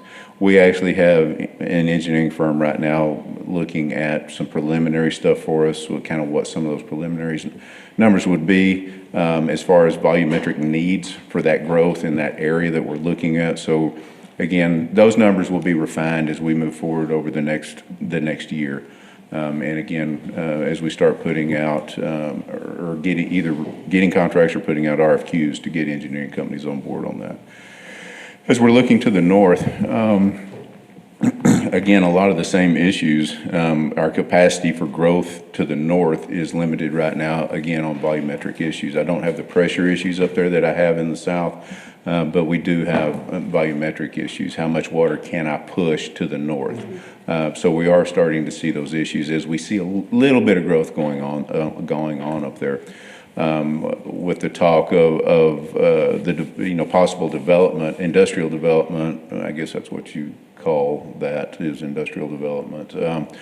Up around the Red Creek area up in there, along US 67 north out of town. When we start getting that far out of town, the ability for me to push water that far is difficult at this point where we are. So as we look there, looking at another transmission main and elevated storage tank. In that same vein, as we're looking at bringing new transmission mains out of our treatment plant, moving that water north into the northeast up into the city to service that area with another elevated storage tank and with transmission mains. We also want to include to bring some resiliency back to Goodfellow Air Force Base within that same project.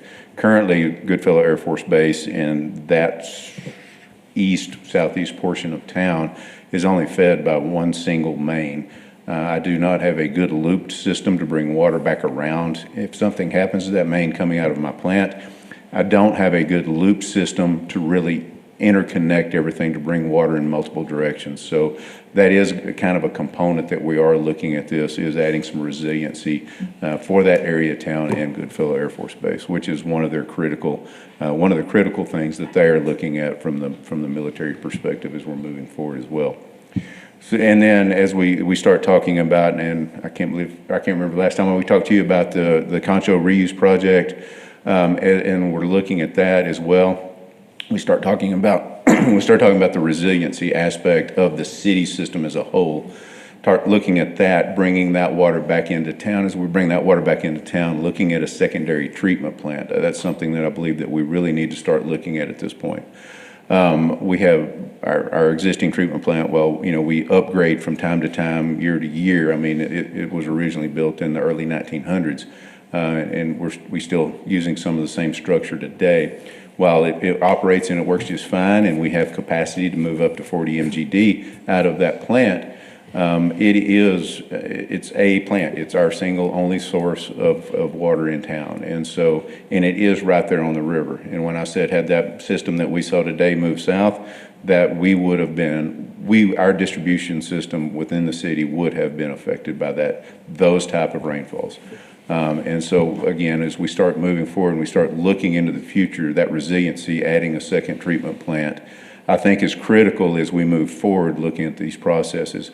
If we're going to be in the process of the reuse project and allocating funding to cover those things, I think this is the time, this is a critical time to start looking at investing in that additional infrastructure to ensure that we do have water resiliency for our community. So if something does happen to our existing plant, that we do have a way to pump water and continue to provide water to our citizens during an event, whatever that may be, something like we just saw, or something that may happen in the future. Again, storm of 95, took us out. There's a lot of different things that can cause a lot of disruption. So again, providing that resiliency, I think right now is critical. So as we move forward, but those are some of the big projects that we're working on now as we start talking about development and some of these areas that we're really starting to see a whole lot of interest in. Again, for us to be able to provide water to the capacity from what I'm hearing, some of the preliminary numbers that we're hearing, the services that they're going to be requiring and needing from us, fire service for one. When you start looking at fire service, you start looking at sprinkler systems, you start looking at all of those things that those folks want a lot of money or a lot of water to put out fires with. So Chief Brody is constantly telling me he wants more water. So again, as we move forward, those are kind of some of the big picture highlights. Again, I didn't have a whole lot of time to get everything wrapped together in something formal and pretty for you, but y'all have any questions, and I can go into detail wherever y'all would like me to go. So you mentioned basically 3 or more big projects. How many of those are already in the budget, already under work? Sound like the one on the south side of town is? No. So it's all. No, these are all projected funds. Currently, we do have Reftelis. We are working with them. We have a contract with them for a rate study. We have included these projects, looking at these projects in that rate study. So as we move forward, they will be working with us to try to figure out what we're going to need to try to figure out how to find the funding to come up with these. Of course, some of these projects will be grant eligible, especially when we start talking about resiliency projects that can affect the Goodfellow Air Force Base. We believe that there will be some grant opportunities to help us with that.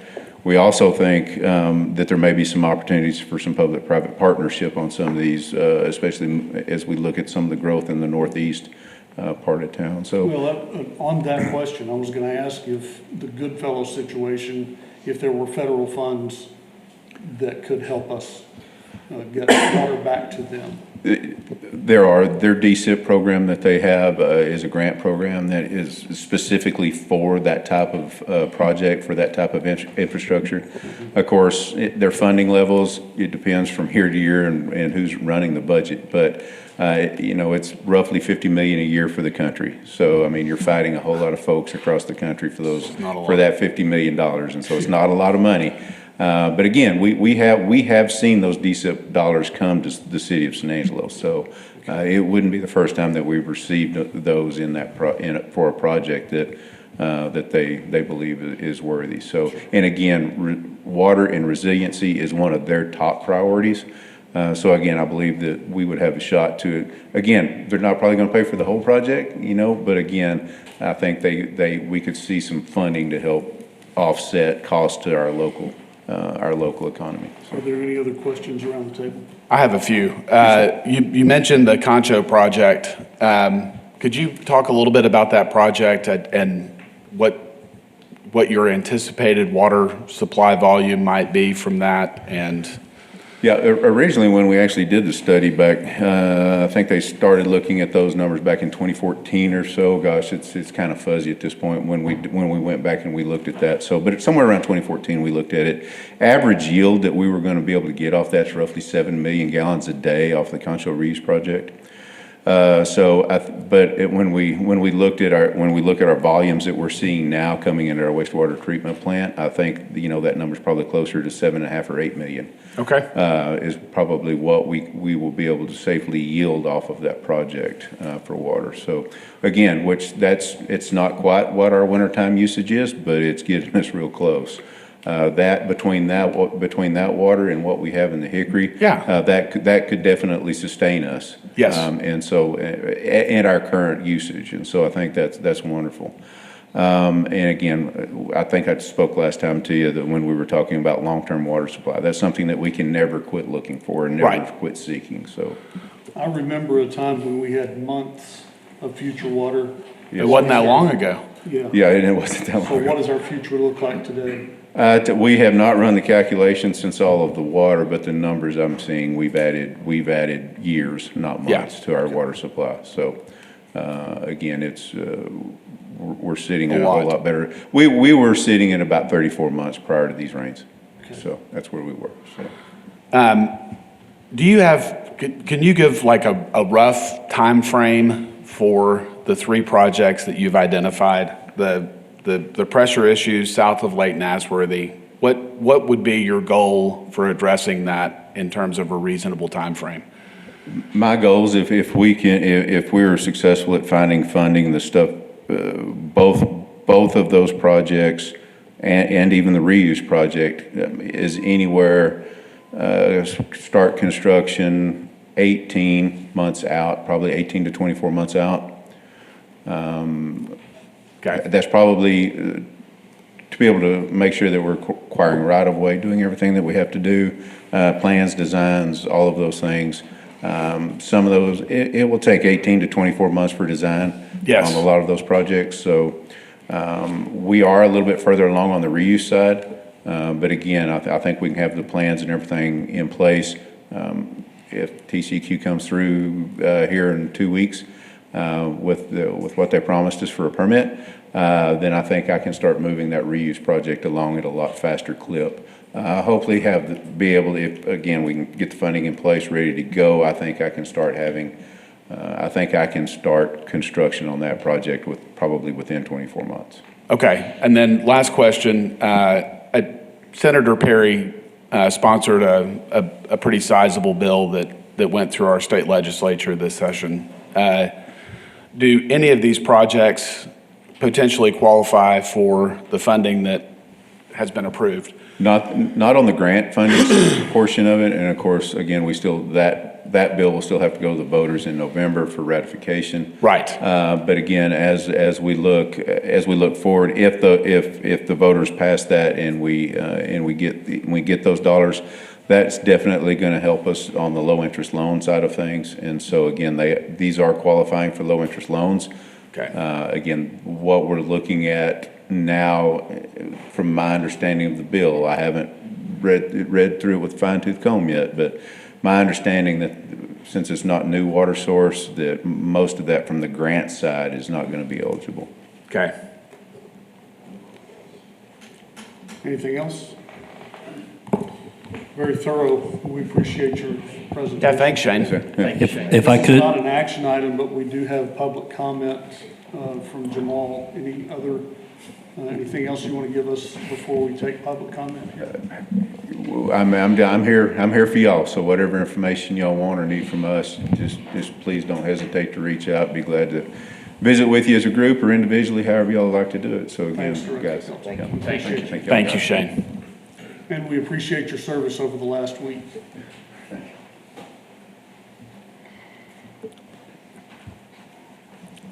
Jamal Shumpert, 2817 North Urban Street, San Angelo, Texas. I wouldn't agree that those were the most needed projects in San Angelo, not by far. Those are projects that had to be accomplished for economic development, which is why they're here.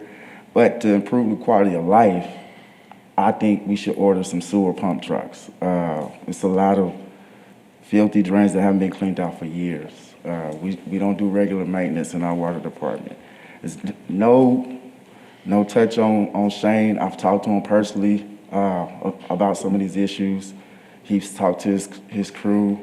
I think they have low morale, just to be honest, the ones who actually do the work. I looked at the administrative pay versus the people doing the work pay. It's a huge difference. And if you've ever worked for $20,000 and your supervisor is making $70,000, and you go home and your Christmas looks way different than theirs. You're looking at it on Facebook, yeah, you're not gonna stay at that job. You're gonna get your certification and you're gonna leave that job, which is what's happening to him and a lot of other different departments. Besides the sewer pump truck, I also think we should look into the east side and north sides, maybe their pipe replacement, water distribution pipe replacements. I don't know if they're the best water coming out of there. Just looking at the pipe on my side, they're 70 years old. And I understand that there is a Goodfellow project he showed to you, and then a Concho River project. But we also got to understand, we just put $42 million towards Lake Nasbergy for development with the airport. That was us as a group. Our planes just dropped. Our traffic out there dropped. So it seems like everything we're putting our hands on in economic development, whether we're giving them money in multiple different departments, because that's what this place has turned into. Everybody's coming to ask you guys for money. And if we don't figure out how to rein this in and make them all come together and do what's best for the citizens, we're gonna look really bad as the economic development department. And I can tell you, from the things I've been learning, this is not a sustainable model that we have. And it scares me, given that the climate of economics we're in today. We can't just make an immediate recovery because most of our stuff is dependent on other people ordering or bringing it in, and transportation and logistics and services that we offer as people, as a nation. But yeah, I think more towards the water projects that help out citizens and keep your citizens here so that they don't run away for water problems at the least. Outside of that, the projects he did offer, I would agree with him saying that if economic development were to happen better, it would be those projects, but they're kind of expensive compared to what you could do for the citizens. Thank you. Thank you, Jamal. Thanks, Jamal. President, could we take a 5-minute break? I was about to say we are an hour and a half into this meeting, so let's take a 3-minute break. 3 minutes. 3-minute break and be back at the table in just a moment. 3 years old. All right, I think that we are back to D, consider approving the fiscal year 2026 Development Corporation budget and authorizing staff to present said budget to San Angelo City Council for formal adoption. But I heard that the will of the body was to talk about E, discussion and recommendation to the city manager's office for economic development staffing. Do you want to skip down to E and talk about that before we go to the budget? Works for me. Yeah, great. Is that good for everybody? Sure. Okay, looks like Short presentation. Daniel and I have talked about, I've made him aware of your interest in participation. His comments were the following. I always use a panel. The last time we considered this, I had the COSA DC president on the panel. He said, I intend to have COSA DC, the board have some active level of participation in the future, and we can talk about what that is. But he intends to involve COSA DC, at least in the panel, and have the board participate in some way. The other thing we talked about, the topic of job duties, job description, job titles came up in our conversation.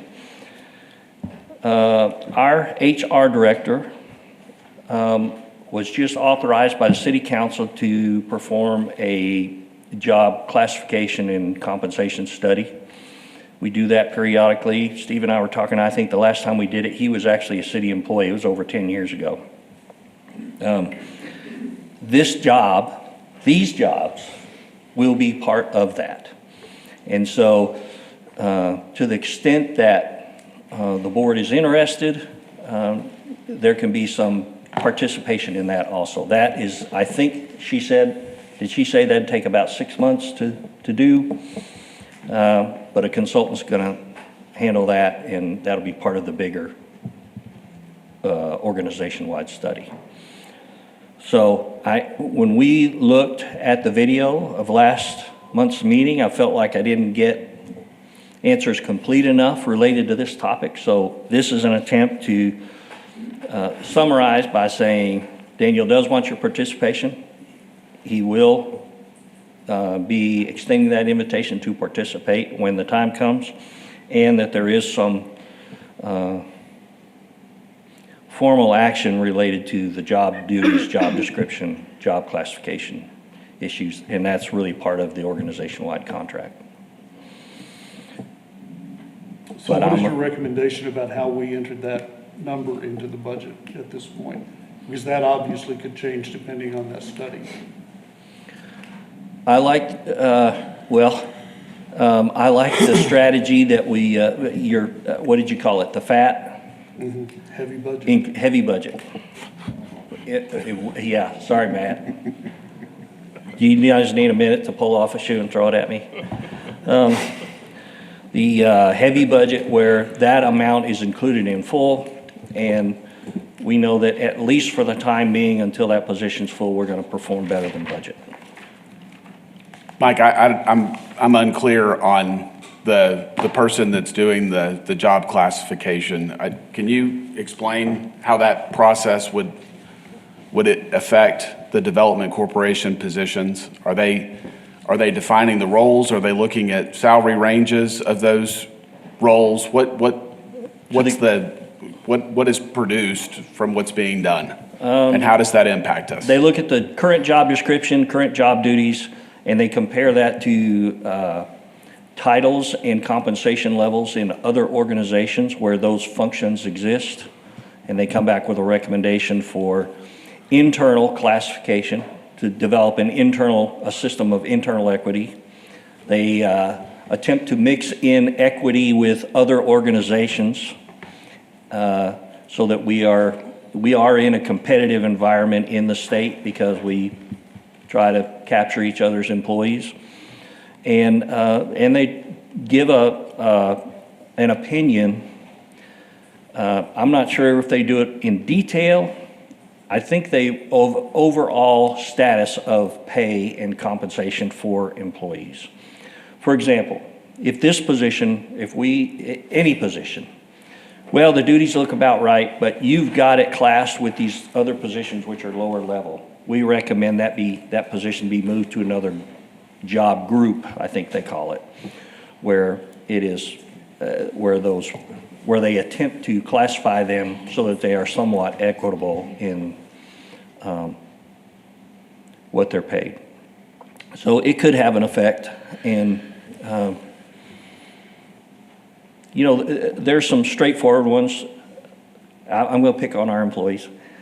Nora performs for us functions comparable to what a city clerk does, but she also has some direct, to the extent that she participates in the business plan competition, she has a little more than that. So that adds a little higher flavor.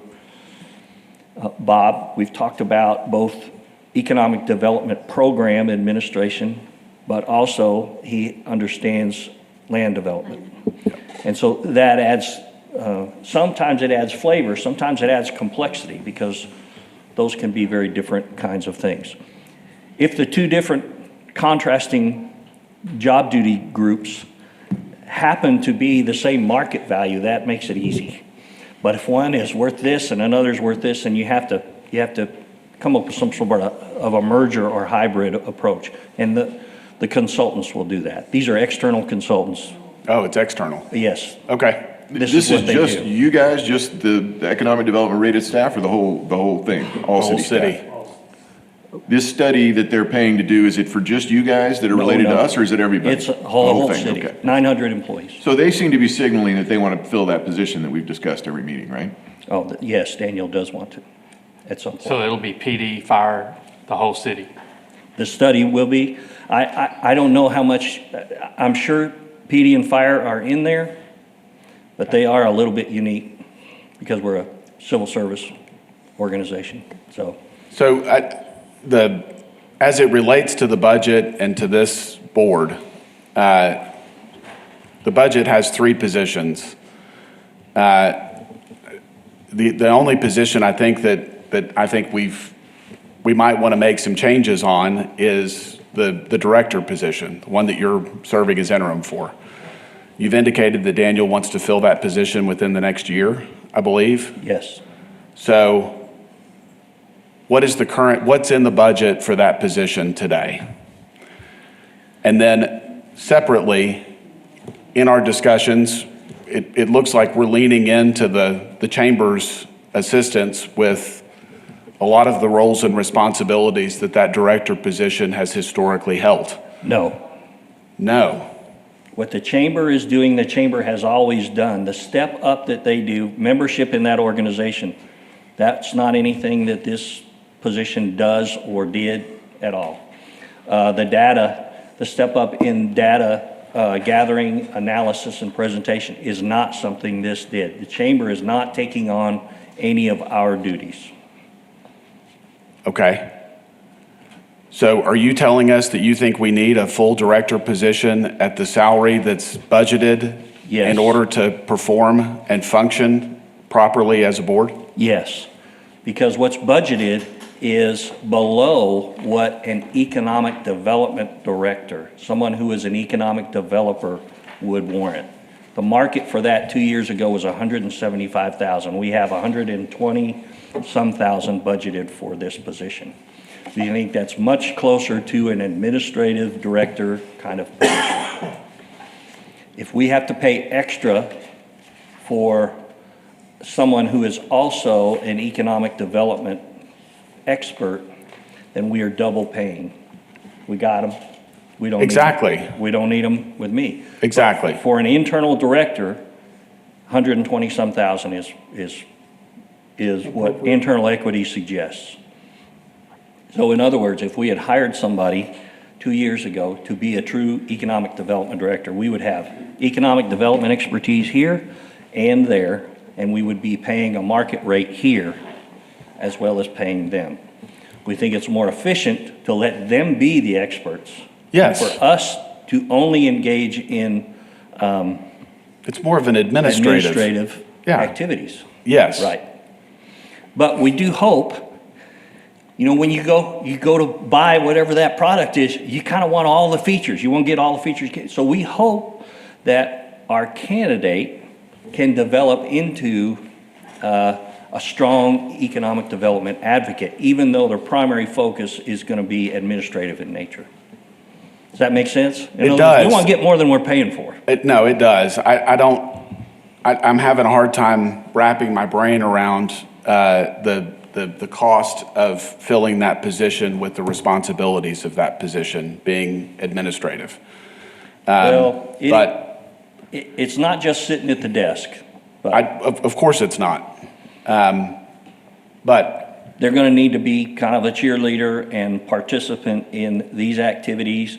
And really, while not officially being the economic development chief, they're going to need to be part of that economic development effort. okay. I guess a question I would have, Michael, and I don't know if this is done in this study or if this is a decision, that this group or Daniel or council, I think there is value of having the assistant city manager role and what you're doing. We have voice on the fourth floor, and we have voice, we don't have, we've reduced a layer of bureaucracy. Whenever something needs to happen, if you've got an administrator, they're going to have to go to the fourth floor. It's going to work its way up. What I've seen sometimes in other communities is the city side of the development corporation is at an ACM level. They have other duties and responsibilities, much similar to what you're already doing for the city of San Angelo. I mean, you have duties of being the interim. We use the word interim, but you're the. It's like permanent probationary It's status. permanent, yeah. I mean, so is anybody looking at, is there value of having an ACM that has this as a part of their responsibilities? And instead of us saying it's a position we're funding, it's a position we're helping fund at the fourth floor. And then we can say now at the Costa DC office level, there may need to be another, specialist or something in that role. It may be it's tit for tat, or it's, I'm just trying to think, there's value in having an ACM having direct interaction with Costa DC. When economic development has something, the fewer Indians, whenever you can get to You're the right. chief, it does help. And we have tried to keep the chiefs to a minimum. And we do have a little extra leverage with me having direct contact with Daniel. Hey, Daniel, when we started talking about this, I just marched in and said, hey, Daniel, we're getting some chatter about this. What would you like me to tell them? And, it was just, I caught him between meetings. So there is some leverage that you get. Well, Matt, I think instead of an either or, that may be a both and situation. Is it fair to say that you are also seeking best value in that staffing arrangement, and that you'd be open to a discussion about the org chart? Well, I think we should. And I'm fine with, from a budget standpoint, we're putting a dollar number in there, and as we've all learned, we can do budget amendments. But we're having a funding for something that's not a position that may end up being split between positions. It just makes sense to have that conversation. Then why don't I respond to Daniel's note by saying to him, Well, those are my thoughts. I don't represent the whole group. No, I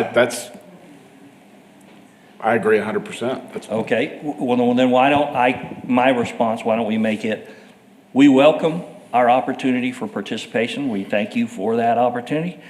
We are interested in best value and would be open to a conversation about how to get that, whether that includes filling all the positions or looking at the org chart for the best arrangement. Is that? Sounds good. I don't You think good? that's an action item. No objection? To listening. This may be the appropriate time to tell you guys, as your president, I don't assume that I am the most qualified to be the one that sits on that panel or that offers that. We do. That ear. So if there is someone else at this table who is better qualified to sit on that panel and make those judgments and hear those recommendations, I would love to hear from you. Okay. All right. Are we good then? Yep. All right. Our public comment for this agenda item has left the building. I think we wore him out. Future, there is no one else left for any public comment for the rest No. of the agenda. Okay. No.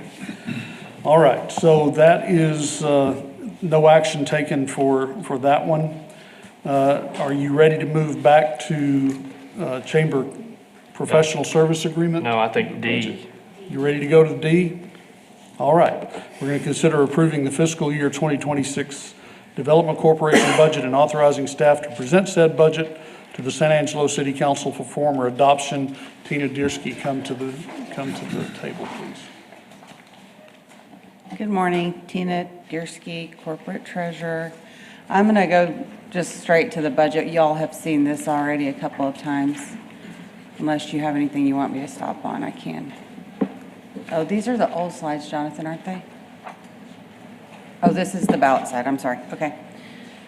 So you'll see an increase for your sales tax revenue budget of $223,000. Interest on investments is down a little bit there, just based on interest rate projections.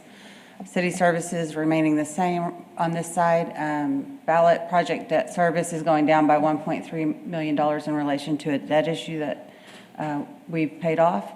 Affordable housing, of course, remains flat at $335 per the ballot. Long-term water supply includes $2.9 million for debt service on long-term water supply, $558,000 for the Fort Stockton water rights, and $200,000 for West Texas Water Partnership.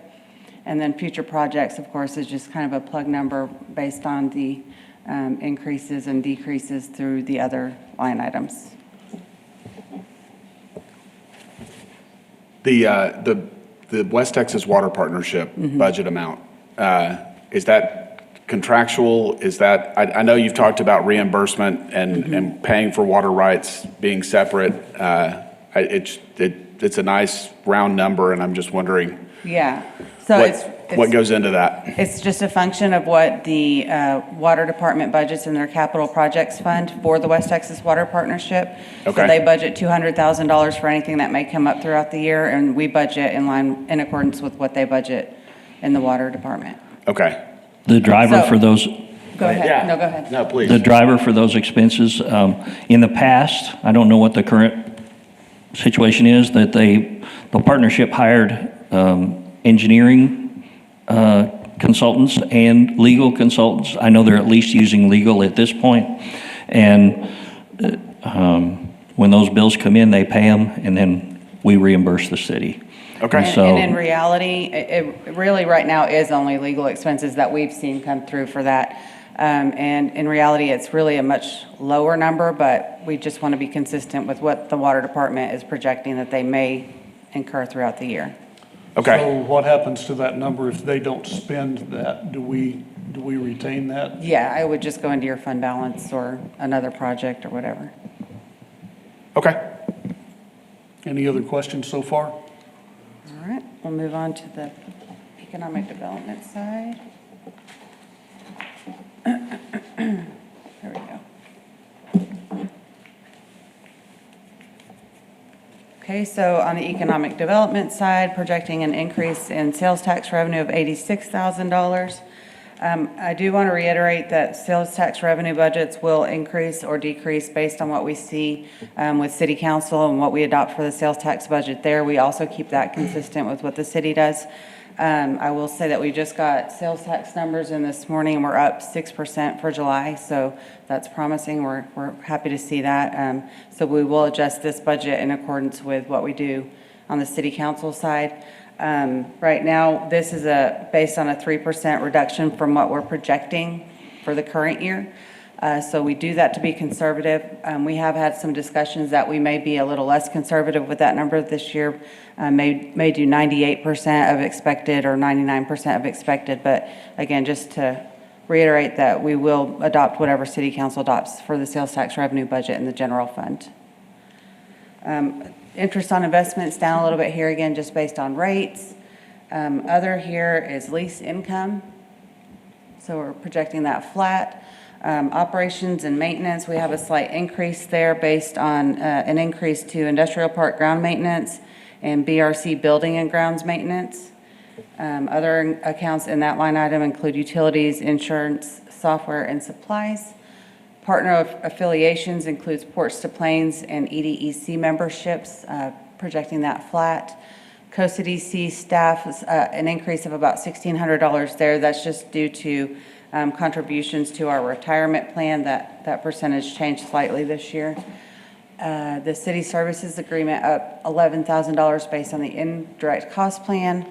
And then marketing and Chamber of Commerce, right now we have that flat, and that's where you'll give us whatever direction you'd like us to go with that. Advertising flat at $32,700. Business factory also flat. Slight decrease of $5,000 in the capital budget line, and then the remaining increase, of course, would go to future projects to balance it out. If y'all don't have any questions, I've got one. So any change we make in the marketing, the Chamber of Commerce agreement just comes out of future projects? Exactly. And the same would be with that open position is held in the staffing part of that? Exactly, yeah. So if you increased, as you said, a heavy budget at the 587, was it? You'd see a $325,000 decrease to future projects and what's available for whatever might come up next year. So future projects is really just kind of a force balance off of the revenue. Yeah, we treat it like kind of like a contingency account where if you have a project that comes up next year that you want to fund Yes. and incentivize an organization or whatever, it's easier to pull it out of that line item and into the project line than having to go back to city council to pull it out of fund balance. So we could budget revenue over expense and just let that fall to fund balance, but we keep it in your budget so that you have access to it and it's available when you want to use It's easier it. to think of that number as our back pocket. Yeah. Well, question, on the balance sheet, we have close to 8.5 million in undesignated fund balance. So that's prior years back Build pocket up. that have accumulated. So Yep. this is just the current projected year. That amount is added to this amount. So there's over $10 million for future projects theoretically. Yep. Is that accurate? And we got it at the bottom of the page, and we think that's what's left over. But that really is the objective, to minimize the non-project numbers so that the most can go into the projects. That's where the potholes are fixed. And so we're proud the number jumped above $2 million a couple of years ago, and that's the first it had been up there. And to see it continue to grow, to be able to control the growth on the non-project side so that the growth in sales tax flows to the future project, we think is where we want to be. And of course, we hope that a project comes along we can put the money into. Of course. Any other questions? You know, Mr. Chairman, I would like to see us go ahead and adjust the marketing Chamber of Commerce number for the 26 budget that is currently 262.5 to go ahead and budget.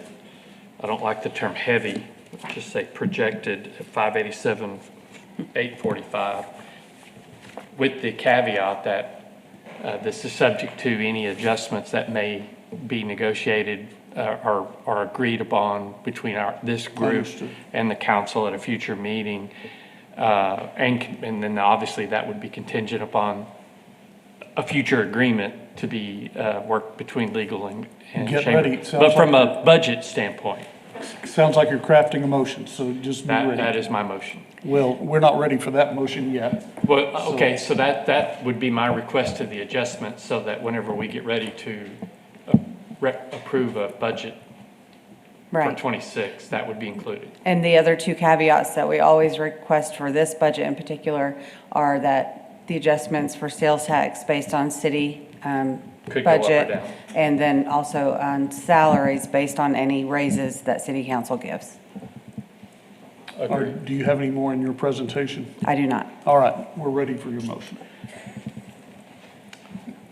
I move we accept the budget as presented with the following caveats, adjustments that we would acknowledge that the sales and use tax may go up or down based on the trend line budget that the Yes. city is using on their sales tax side, with the caveat that any staffing salary changes would also affect the COCDC staff number, and that we bump the 262,500 for the chamber to the amount that was requested by the chamber to 587,845, all subject to future discussions and budget amendments.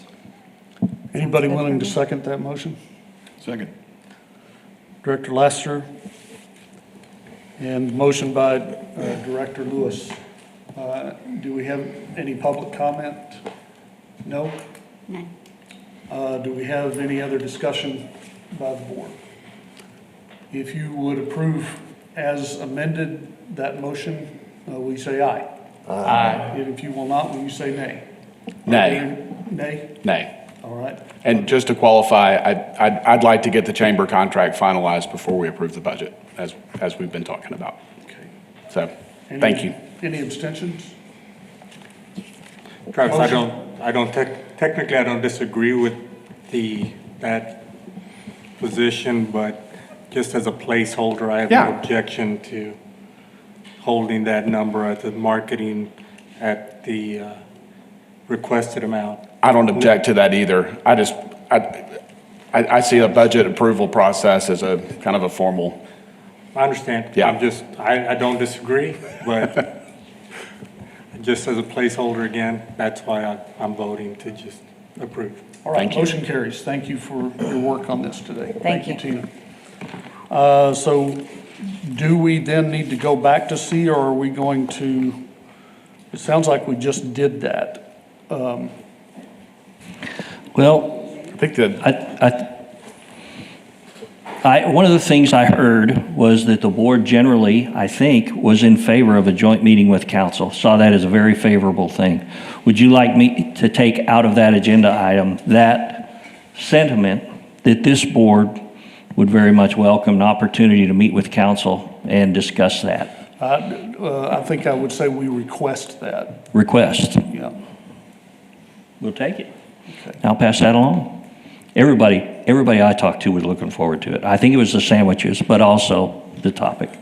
Well, I think, and correct me if I'm wrong on this, our attorney we haven't heard from yet today, so I'm sure he will voice up if I get this wrong, but I think that we need a motion and a second to table agenda item number C to a future meeting.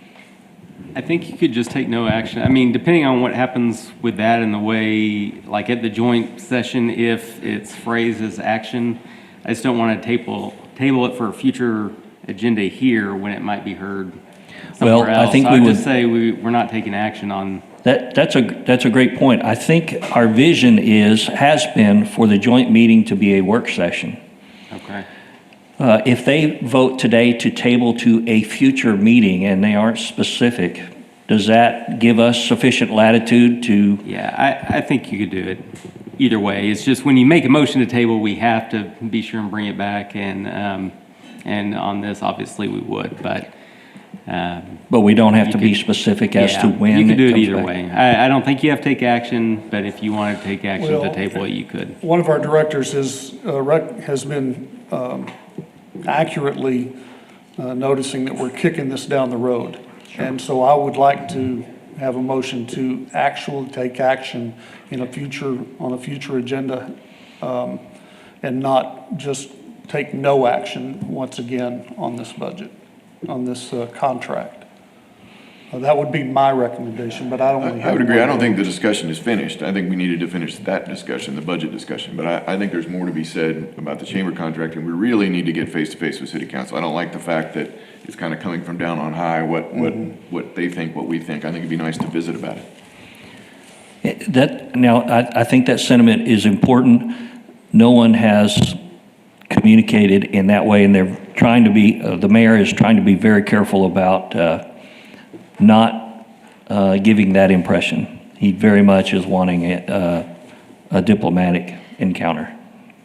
Absolutely. Us too. So we're on item C. Yes. I'll make a motion that we table to a future meeting. All right, do I have a second? Director Stribling, Director Rodriguez, a motion and a second. Is any other discussion? If you will approve, will you say aye? Aye. Opposed, say nay. Any abstentions? And it is done. Thank you. I feel better. I feel better. All right. There was no public comment for that discussion item. F, discuss any further updates regarding the Business Retention Expansion Program policy. Dr. Schneeman.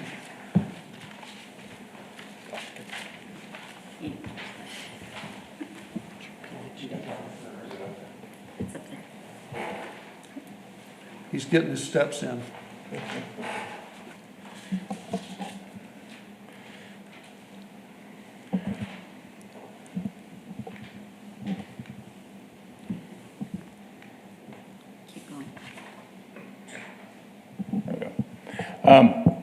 I'll make this presentation fairly brief, but this is something that we had talked about presenting to the board. And we can also, if you all want to push this to another meeting, I don't mind doing that either.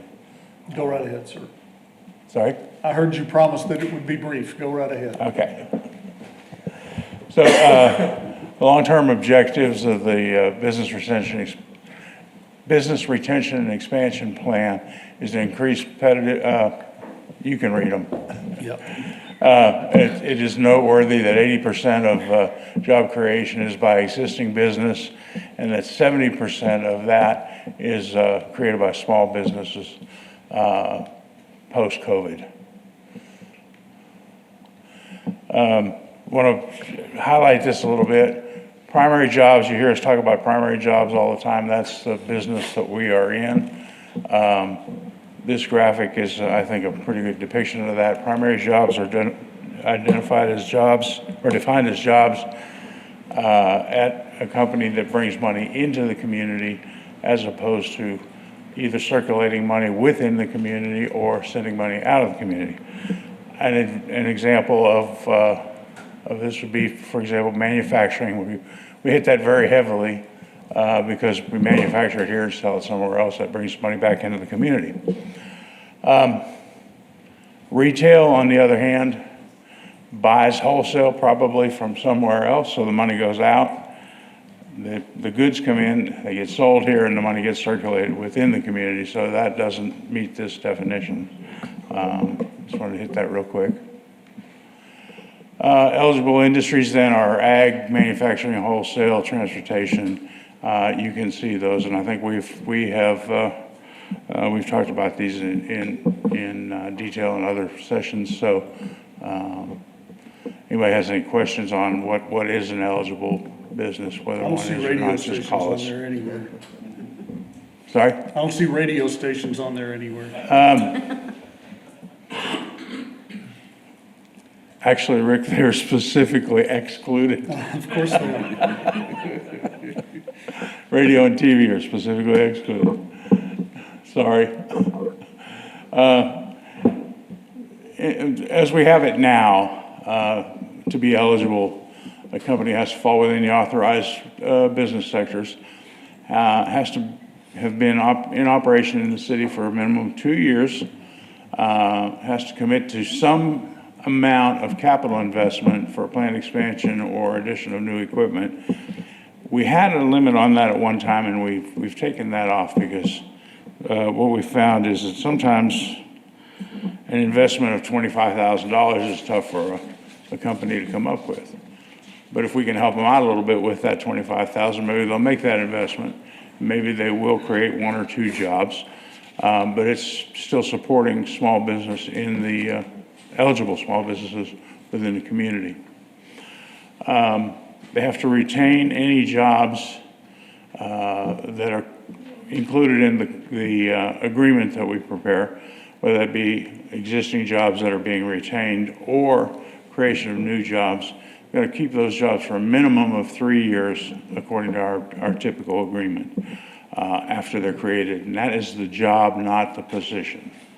So if someone hires a mechanic and they have that person leaves, they hire another mechanic, that still satisfies the requirement.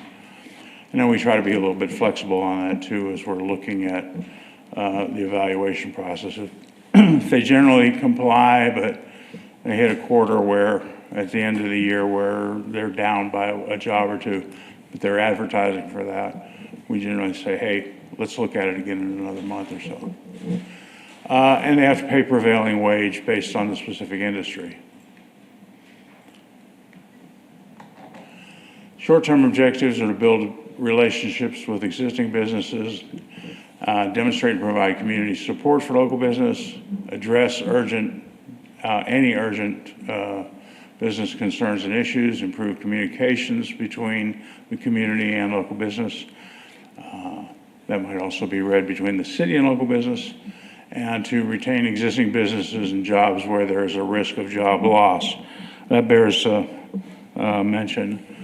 When we say we're going to incentivize strictly to retain jobs, those jobs have to be proven to be at risk for some reason. The company, if they don't get this new expansion done, is going to have to relocate or whatever. We did one with Ethicon years ago where they were going to have to lose a bunch of people, but we incentivized them to create a training program for some of their individuals to cross-train into other areas in the plant, thereby keeping those jobs but in a different position. So that's the idea, the definition of at risk. The incentives that we typically do are a capital investment incentive. We say if you invest this much money, we'll give you this much of an incentive. Job creation can be anywhere from, as our policy exists now, can be anywhere from $1,000 to $10,000 per full-time equivalent. And that 10,000 is typically reserved for, like a company headquarters or something like that. We can do tax rebates. That's different from an abatement in that they pay the taxes and then we rebate all or a portion of that over usually a four-year graduated period. First year is 100%, next year 75, then 50 and 25, typically. We can help them address code deficiencies. They get into an expansion project and all of a sudden they've got to provide handicap accessibility. They've got to have a fire sprinkler system or something. We can help them address some of those issues. Financial assistance. In the past, we have bought down interest rates. We're going to just work with the bank and say, you're loaning money, if you're willing to give them a loan at 5%, we'll buy it down to 4%. We've helped with down payments. Where say they buy the piece of equipment, and it's got a 10% down. We have sometimes covered the down payments. And we also cover business and workforce training. A good example of that is we offer, it's a very small amount, but I believe it's $200 scholarship if anybody takes a particular course through Small Business Development Center. Profit Mastery is one of them. We will help them, but it's got to be a person who is in a responsible position within the company. Their bookkeeper, their comptroller, whatever.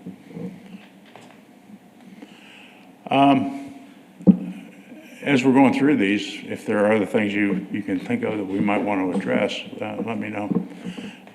That's what I'm trying to explain to you what the existing policy is, but there's always room for improvement, so.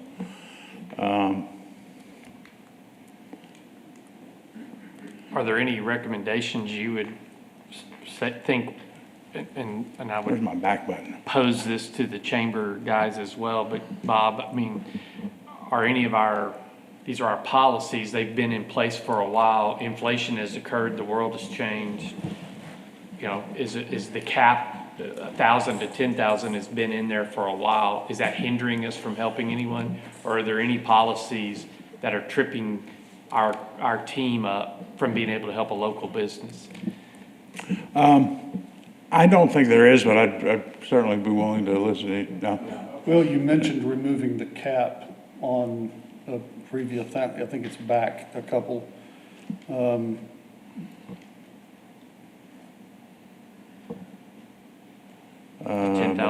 cap per FTE?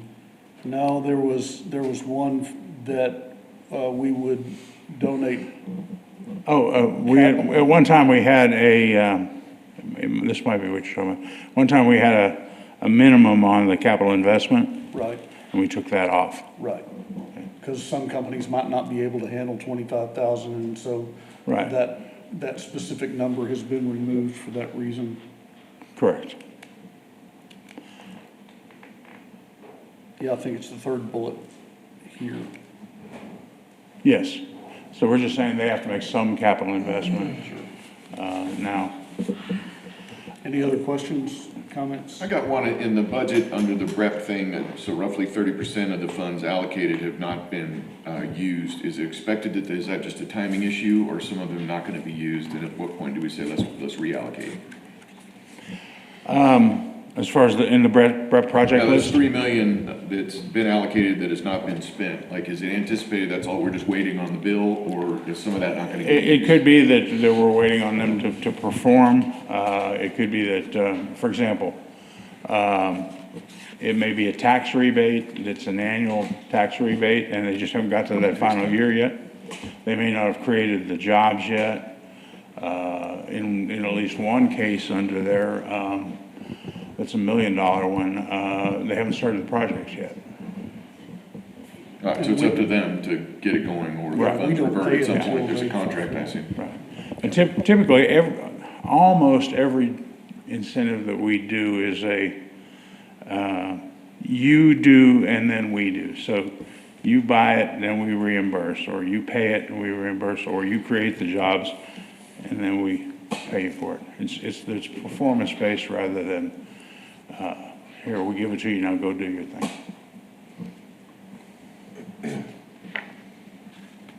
Bob, thank you. Any All right. other comments, questions before we leave that? Any? Michael, anything you want to add? Thank you. There is something. Oh, you were talking about different Michael.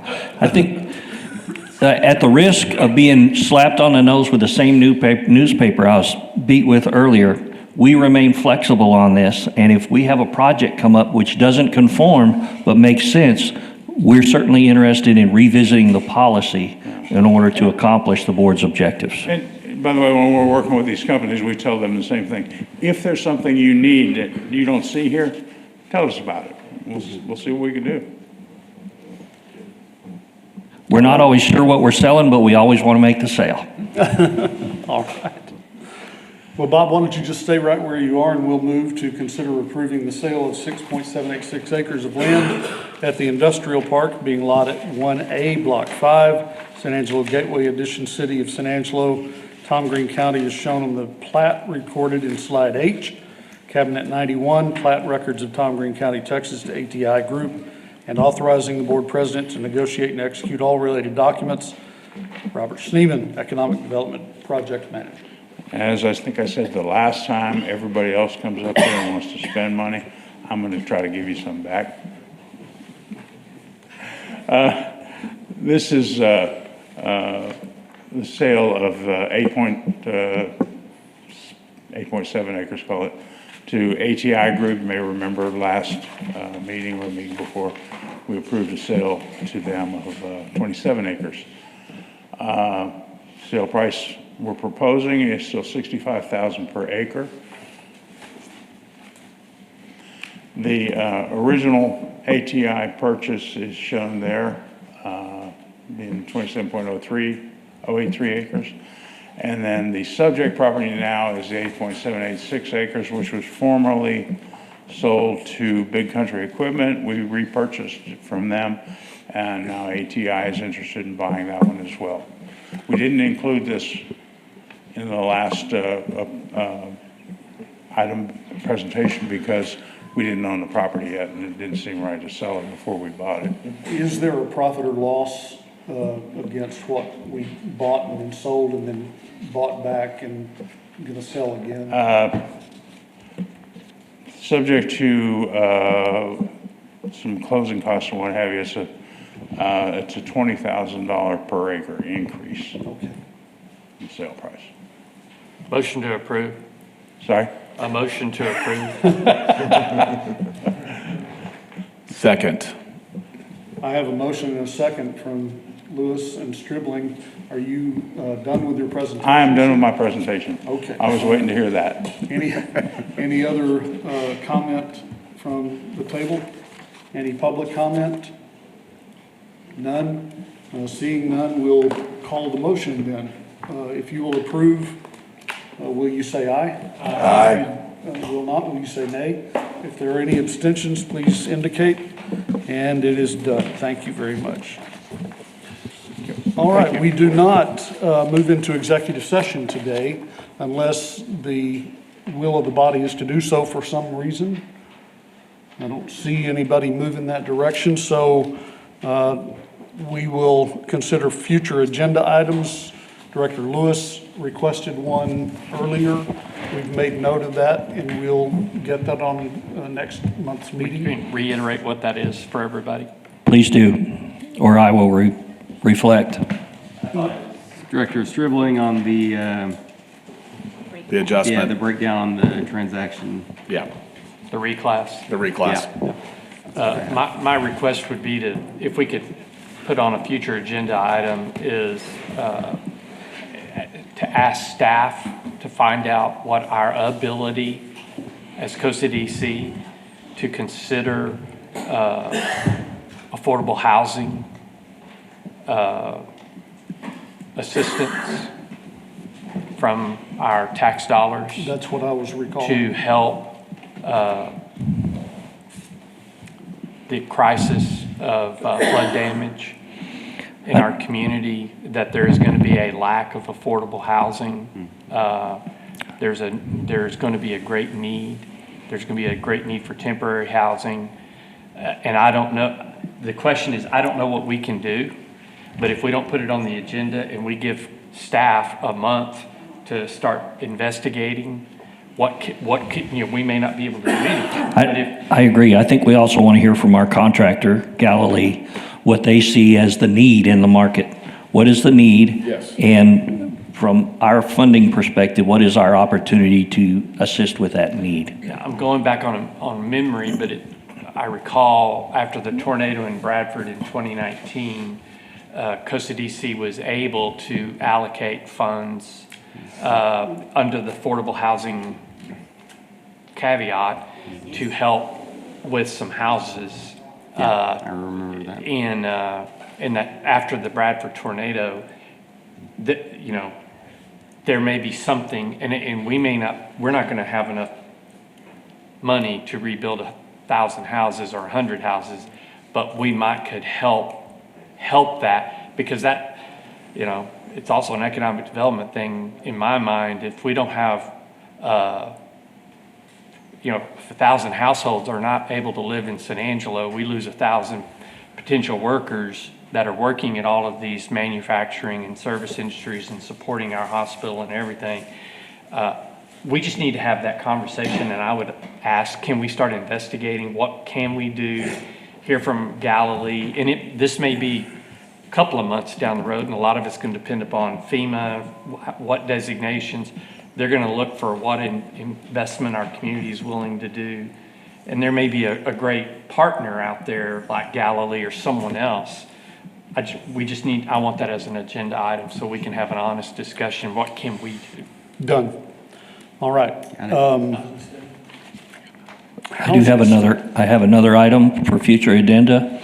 Our housing study is, we think, all but complete, and it's ready to come back to the board. However, as the previous discussion alluded to, the market has changed. And so if we were to modify that contract and ask for an addendum, bring us the study, now we want an addendum based on the events of July 4th. A, are you interested in that? And if you are, B, we've got to take action to do that because we had a contract. We'll end up paying a little extra, but I think that I think it'd be a great discussion item. We can't take action today, we gotta take action in 30 days, right? Right. But we may know enough based on some of the ISTAT data about how many houses have been impacted, and if we could talk with whoever did the study, is it material or immaterial, and it may make sense, and it could just be an addendum. I think we can today instruct staff to begin that process and start looking into that. then we'll tee up the action necessary to amend the agreement, or at least get a proposal. If they want to. Consider possible. Exactly. We're looking for good value, so we expect a reasonable price. The other thing is that there is some question in my mind about the possibility of a regular action-oriented board meeting before the regular meeting next time. I'm anticipating, based on your request, a joint meeting, which would be work session, which would not normally have action associated with it. But if you're open and we have items ready for action, you might just keep in mind, we may try to get some action out of that meeting if it forwards the board's priorities. And that would just instruct Nora to post possible quorum and possible action on the date of the joint meeting. The joint meeting will be, this last one, the city clerk handled it for us. If we're going to take action, then it'll probably be separate meetings, one a work session that she would handle, and then a short action-oriented meeting that Nora would handle. Okay. Anything else, gentlemen? Any public comment? Seeing none, I will remind you that all Costa DC meetings are broadcast on Channel 17 Government Access at 8 a.m. every Wednesday after each meeting. Our next meeting is scheduled for August 13th at 8:30 a.m. right here in the east mezzanine of City Hall at 72 West College Avenue. Seeing no other business, we'll now entertain a motion to adjourn. So moved. Second. Ms. Navarez, do we have anyone registered for public comment? None. Do we have any other questions or discussion from members of the board? If you are in favor of approving adjournment, will you say aye? Aye. If you will not, will you just sit where you are and have your own private little meeting? We are adjourned.